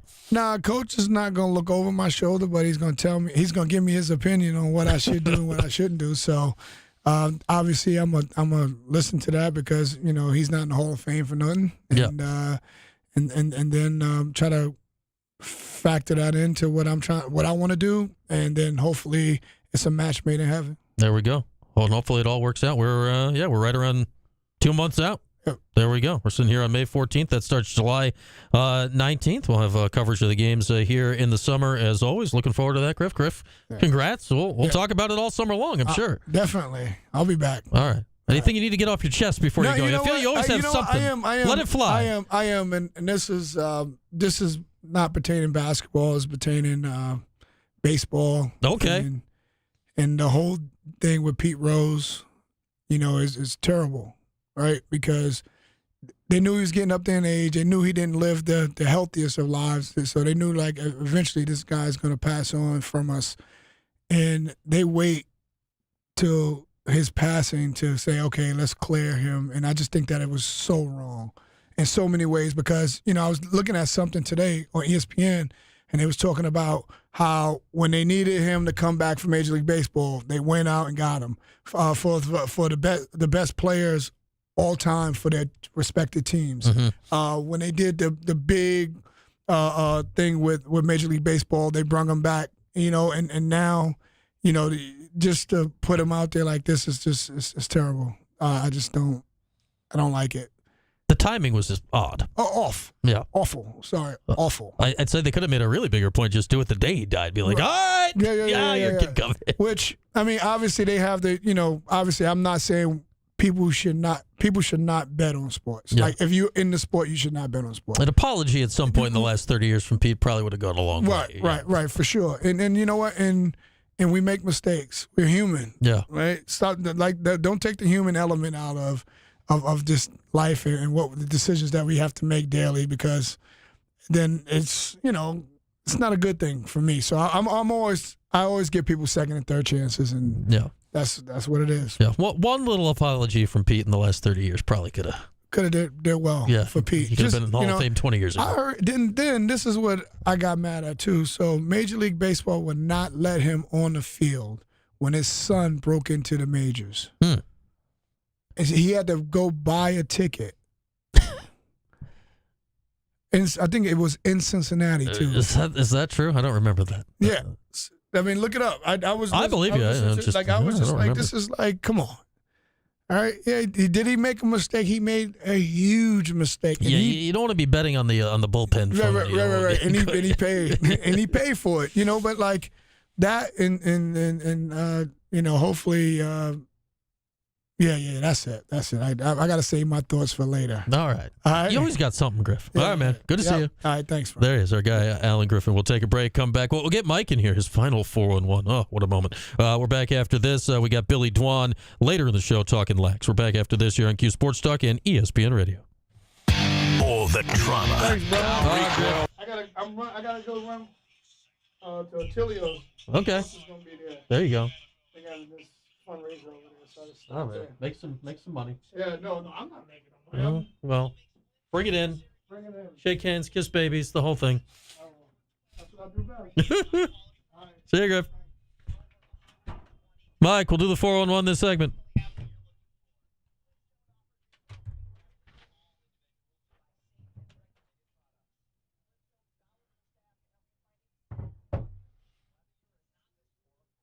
There's Griff. How do we feel about that? Yeah, when he got here. All's good with the baby super cat. Or I talked to him about it the other day, I think.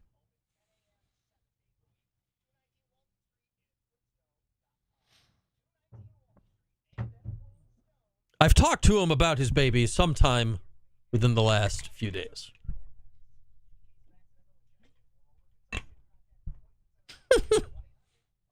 Maybe he can wear like the baby carrier. She'll be a bit big for that by then. He can do baby carrier during the games. That'll probably get you some sympathy calls from the refs.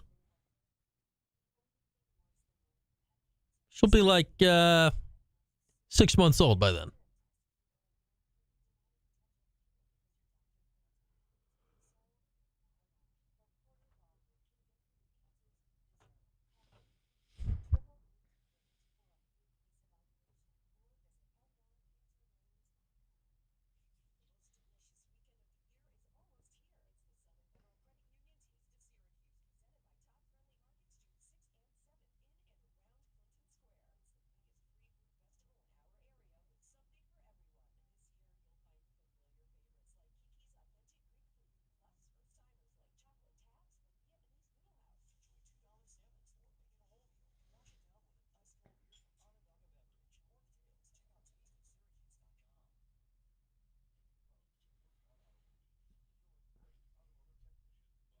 Ain't that a fact, Tim?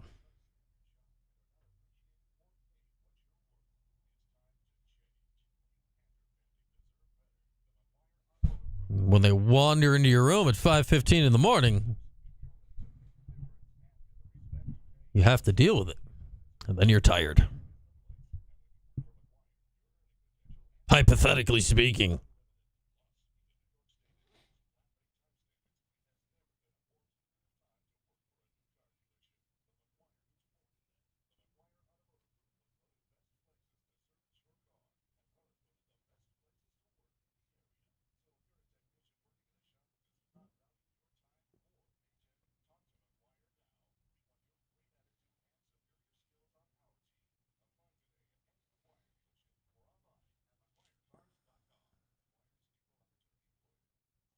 Yeah.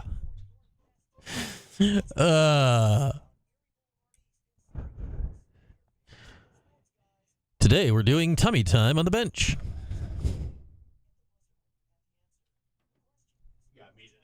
Huh.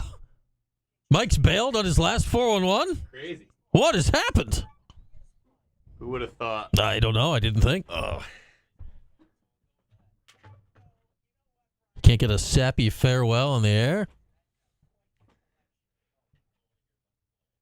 Gotta enjoy the shirt while it lasts. Probably the last day being the champs. Well, I mean, you can still wear the shirt after. Yeah. Take a little break. We'll see. I can see the Celts winning tonight. I'm not sure what to expect. It can go both ways. Yeah. Either just roll over and die or, fight for your guy. I could say they get one inspired game. If we win one, then hey, anything can happen. Guess we'll see. Could we do the, it could be the Ewing theory, as we said yesterday.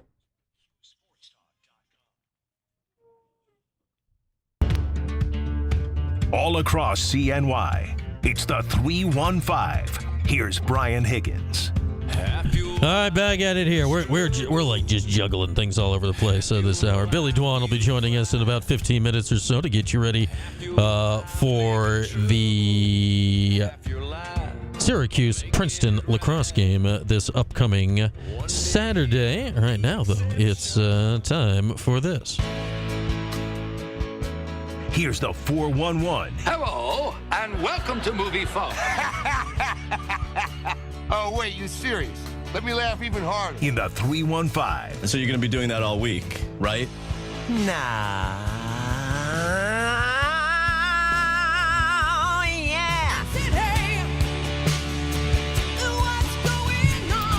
All right, what's going on? We got David here. You're not Mike. This. I thought this was Mike's final regularly scheduled 411. He is leaving us in a regular capacity at the end of the week. He'll probably still be around every now and again. Mike is bailed on his last 411? He did. Oh, my. We talked about it yesterday. He's like, do you want to do the 411 today? I was like, not really, but I'll do it tomorrow. He's like, hey, that works. We were going to give Mike a sappy goodbye and things like that. I mean, we love having you here, David, but it's just, I don't know. It's the last one, and he's just hiding shocker. it. There. Yeah, it is a shocker. It's a shocker. The chat is turning against Mike. They've turned on him. All right, what do we got, David? What's going on? 8 p.m. tonight, NFL schedule is being released. Yes. We've seen some leaks already, the holiday games. The Giants' schedule, the whole schedule seemed to be out there. We were looking at it earlier. They're going to be 0-4, aren't they? The Giants are going to be 0-4. Presumably, we're starting off going to Washington. That's not good. And then followed by a trip to Dallas. Not good. Never ends well. No. And then it's Sunday night football. Kansas City. At home against the Chiefs. Patrick Mahomes. Okay. Yeah. And then a home game versus a revamped Chargers versus team. the Chargers. Very, very good. Ooh. Yeah. Man, that schedule is just like so, Brian Daboll. How you feeling about getting fired? Philly twice in 3 weeks. Yeah. Week 6 and week 8. The beginning of the schedule, their schedule is a lot harder than it should be for being as bad as they were last year.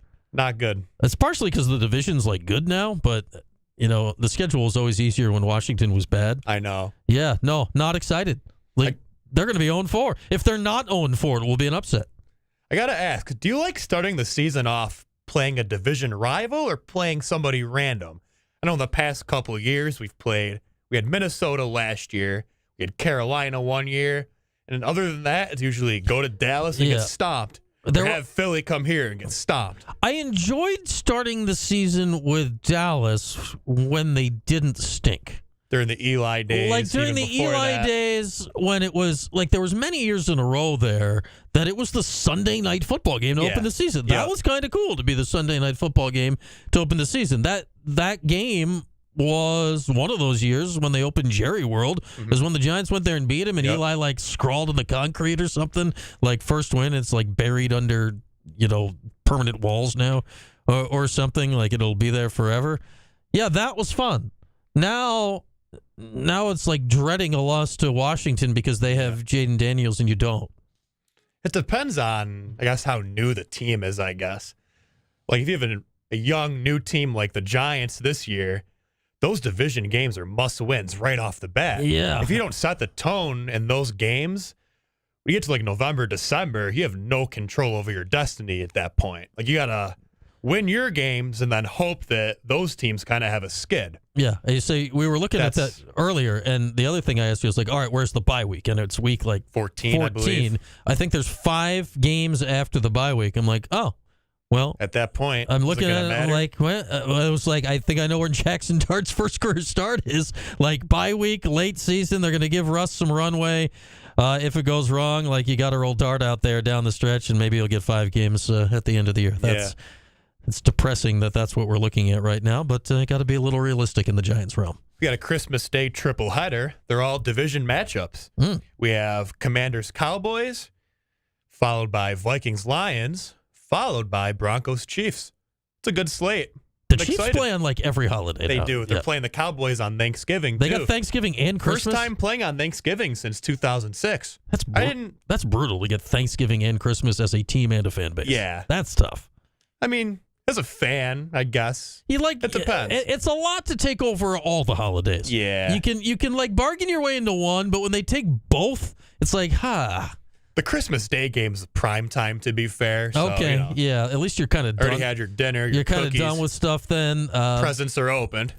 Yeah. Pick up your feet, watch some football. Yeah, there's that. That's going to be interesting to see how that's all I feel bad for the Chiefs workers and everything. Like that's for sure 2 major holidays. Yeah. I don't feel as bad for the players because they're making $8 bajillion. Like they can get over. They get their turkey legs. Yeah, they can get over it. They'll be fine. But that's tough to get both major holidays knocked out. I feel this should be a one or the other situation.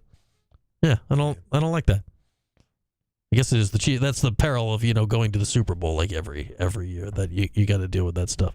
All right, I think we're going to do a short 4-on-1 here today, David. So we still have one more segment we need to get out of the way before we get to Billy Dwan to end the show because we've done the whole show out of order. So we're going to take a break. We'll get back on time. We'll get Billy Dwan to end the show. We'll do that right after this here at Cuse Sports Talk and ESPN Radio. All right. Oh, the Giants stink. I can't wait.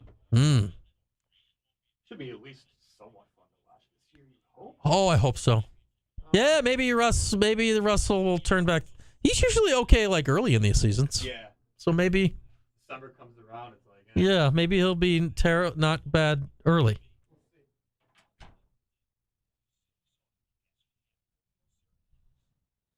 I mean, the rumors are going around, Ryan.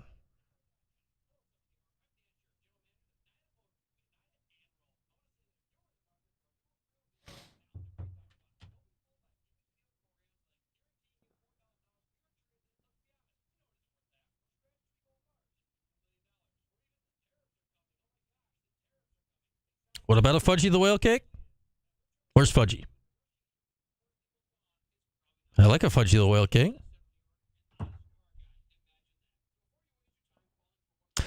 Yeah, Giants games have been so boring, Supercat. Just so boring. Just grim death marches. Hey, look, Mike's back. Where have you been, sir? I didn't think that people cared that much about me doing the 4-on-1, so I feel really bad. You have left your loyal fan base. But it was really heartwarming to see everybody get really upset with me that I wasn't doing it. Fire Mike, yeah. I feel really bad, though. I'm sorry, guys. Yeah, we decided yesterday that I was going to do the 4-on-1 yesterday, and David would do it today. Okay. I should have told you that because you were selling it most of the show that I was going to do it. I feel this whole show I've been planning stuff out. I'm just being left out to lunch all over the place. You know what? I'm happy I didn't tell you. Oh, it my just goes with how the show's going today. Okay. Well, in theory, Stark texted me a while ago. In theory, it's going to be about 5:45 for Dwan, so I'm going to do a quick break here, then hopefully... As of 30 seconds ago, he's not connected yet. Okay. Well, hopefully they'll be here, because otherwise the show's going to end. Yeah. And... Could always do it tomorrow. But we don't have... Oh, yeah. We don't have shows tomorrow. I could, but I'd just be talking to him, and that seems 4:15 to 4:30. Yeah. You're going to interview him right is anyone hearing this? No. This is on nowhere, Billy, but I just really wanted to chat. Yeah, I'm here. We're talking.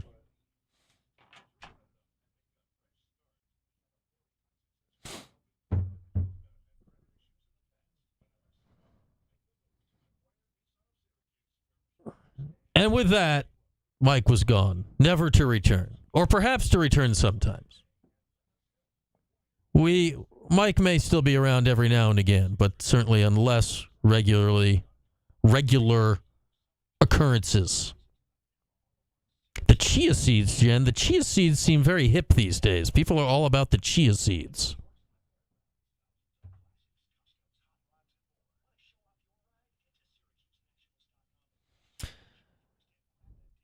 The problem with that, Super Cat, she's got a shift on Friday, K-Rock stuff in the morning with the diner tour.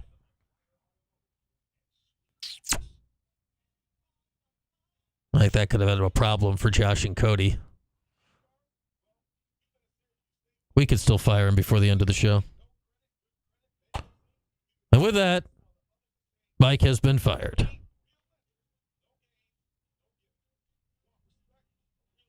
Yes, Mike was finally making that goddamn oatmeal.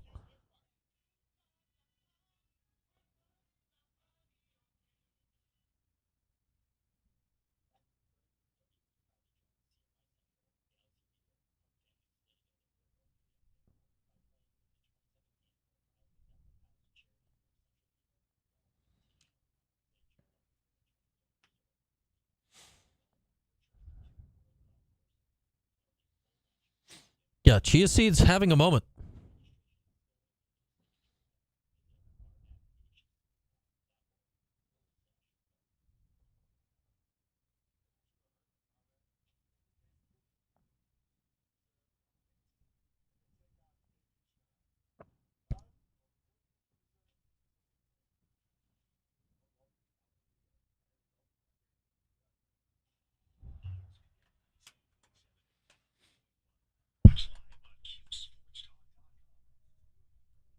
Johnny Appleseed. NY. It's the 315. Here's Brian Higgins. That it is. Here we are, rolling along on this Wednesday. Our last show of the week, PGA Championships. Westwood 1 will be on the air tomorrow and Friday at this hour.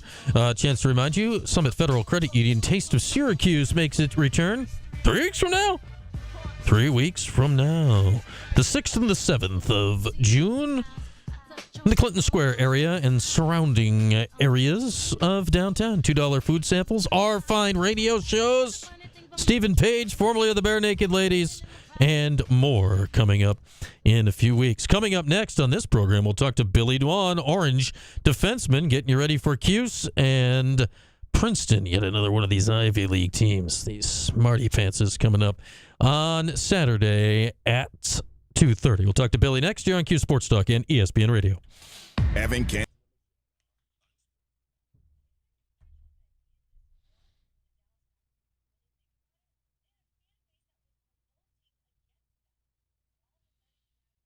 Celery seed. Celery seed and Bloody Marys are best of friends.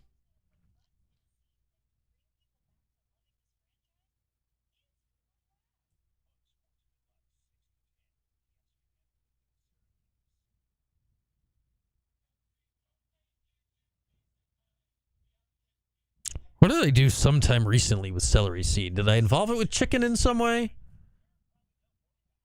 I did something with celery seed.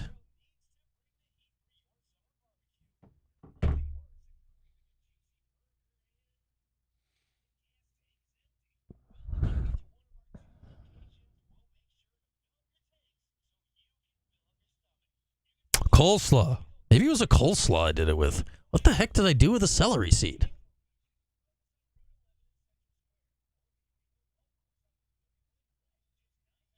I did something with a celery seed. How was the marinated chicken? Outstanding.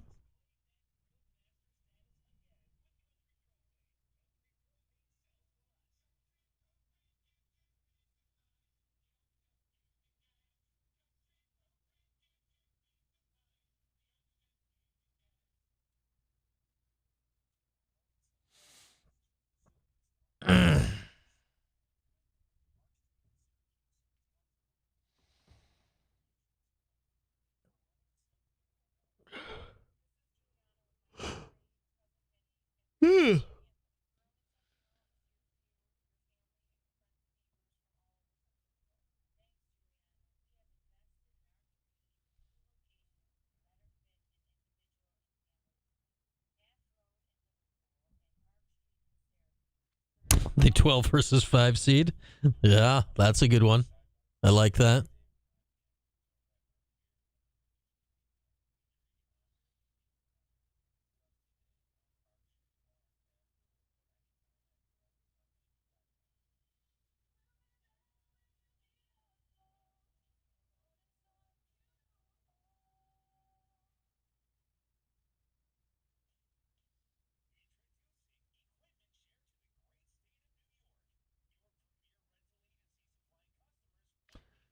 That seemed to be what was being said there, Boss Sandwich.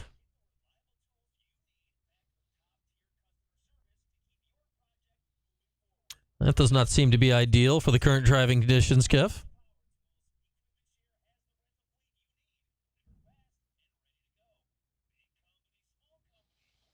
That seemed the answer to that was vague. Vague, Super Cat. Very vague. Sometime later.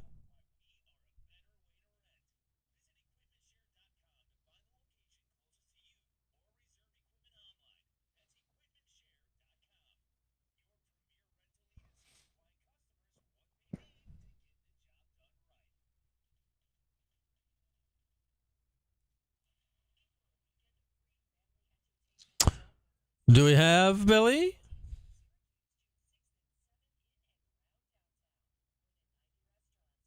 It was not, Boss Sandwich. Thank you, David.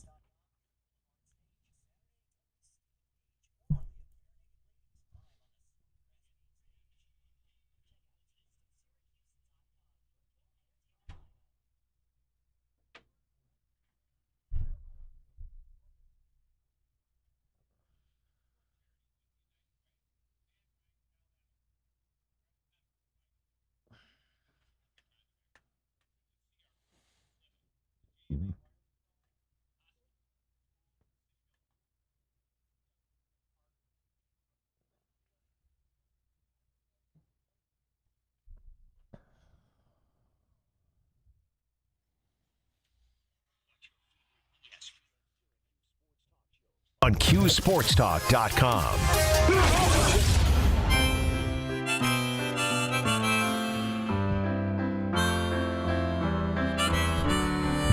All across central New York, it's the 315 with Brian Higgins. All right, it's 5:47 on a Wednesday, and it's time to talk some lacrosse in advance of Syracuse and Princeton.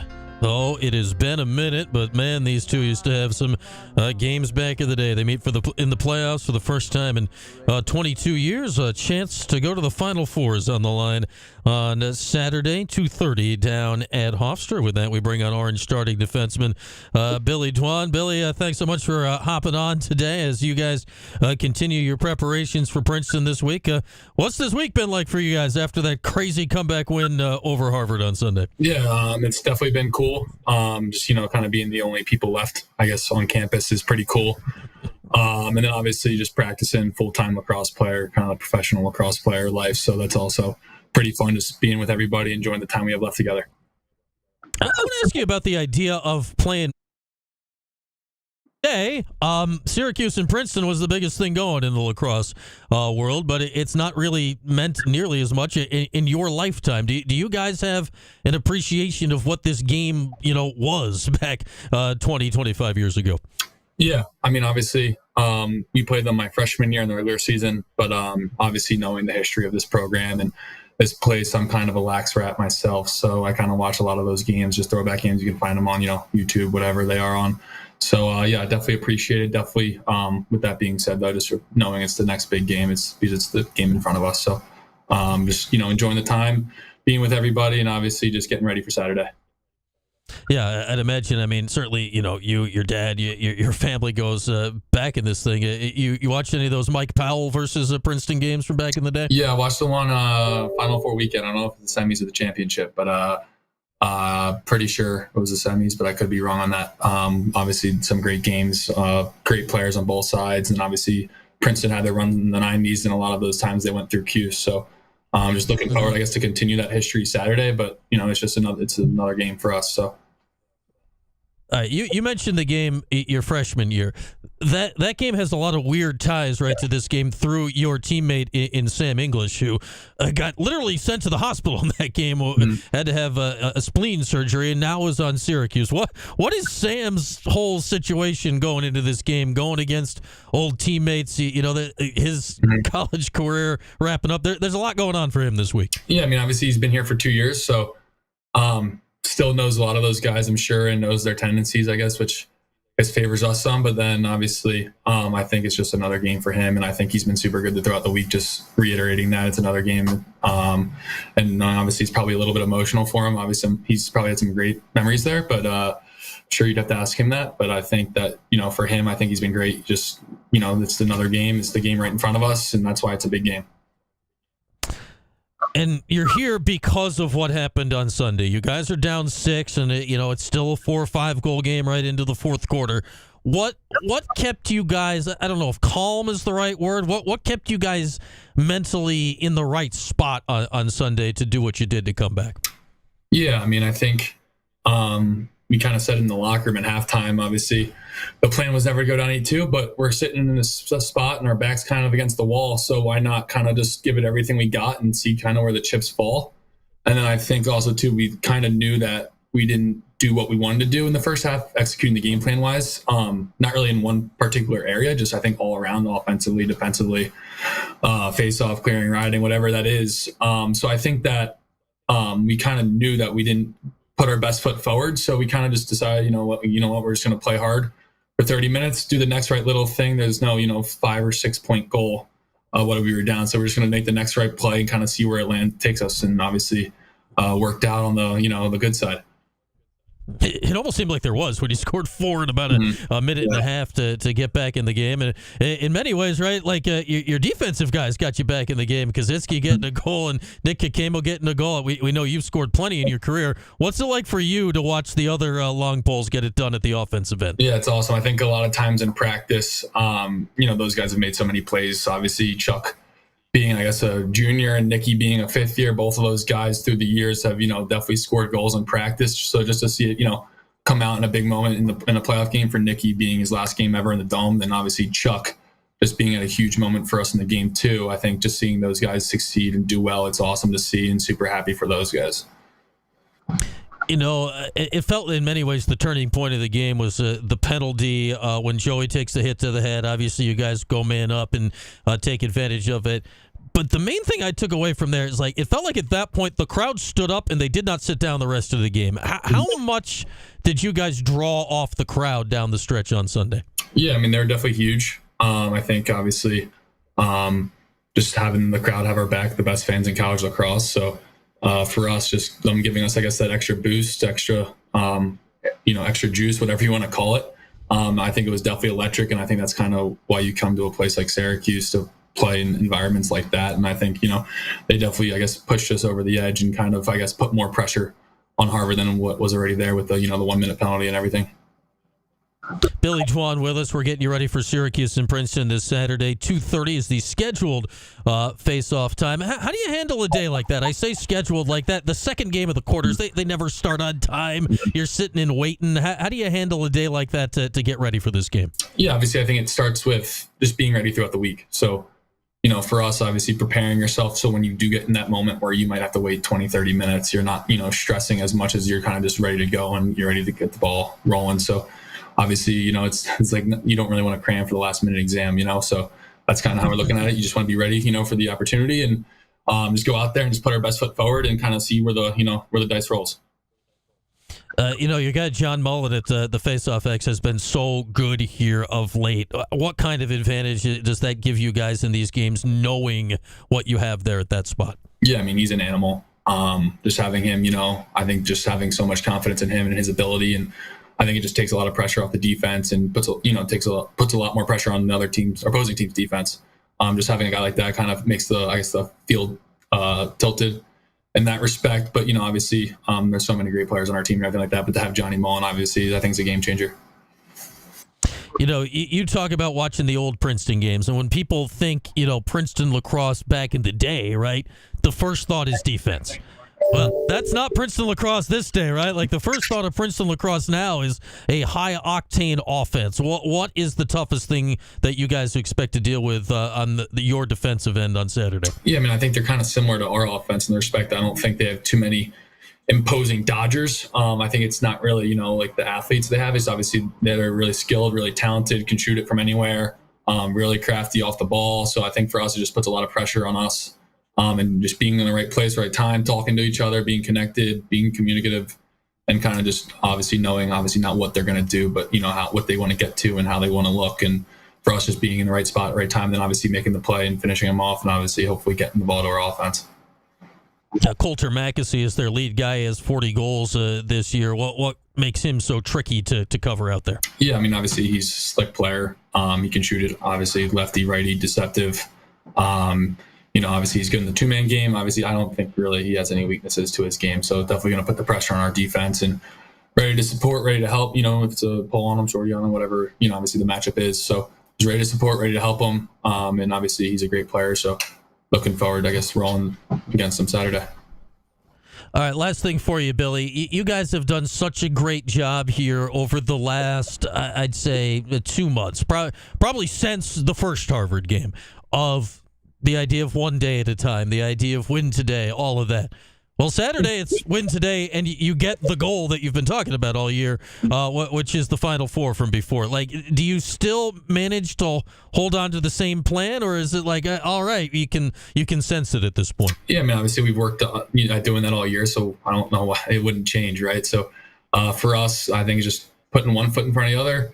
Obviously knowing the goals that we have ahead, but it's the biggest game of the year because it's the next game of the year, right? So it's no bigger than the last game or bigger than the game before that. So, we're just going to go out there, we're going to compete, we're going to, hopefully play together. And at the end of the, 60 minutes or however long it takes, we have the right, Coach O says it a lot, we have the right to be, disappointed, but we can't have any regrets. So we're just going to go out there, play our hearts out, and kind of see where it takes us. All right, sounds good, Billy. Really looking forward to it. Scheduled Saturday, 2:30, Syracuse, Princeton, the Final Four on the line. Thanks as always for hopping on, Billy, and best of luck this weekend. Thank you for having me. All right, there he is, Billy Dwan of the Orange Lacrosse team. Again, full coverage starts over on TK99 Saturday at 4:30. Here's what's on tap tonight. Oh, what do we got as we get into the end of the show tonight? Knicks Celtics coverage here starts in half an hour. ESPN Radio has added this game to their slate for the playoffs. That tips off at 7 o'clock tonight in Boston. On tap for us, no show tomorrow, no show Friday. Full coverage of the PGA Championships will be right here, courtesy of Westwood One. With that, enjoy the hoops tonight. Enjoy the golf this weekend. We'll be back here Monday, 4 o'clock here on Cuse Sports Talk and ESPN Radio.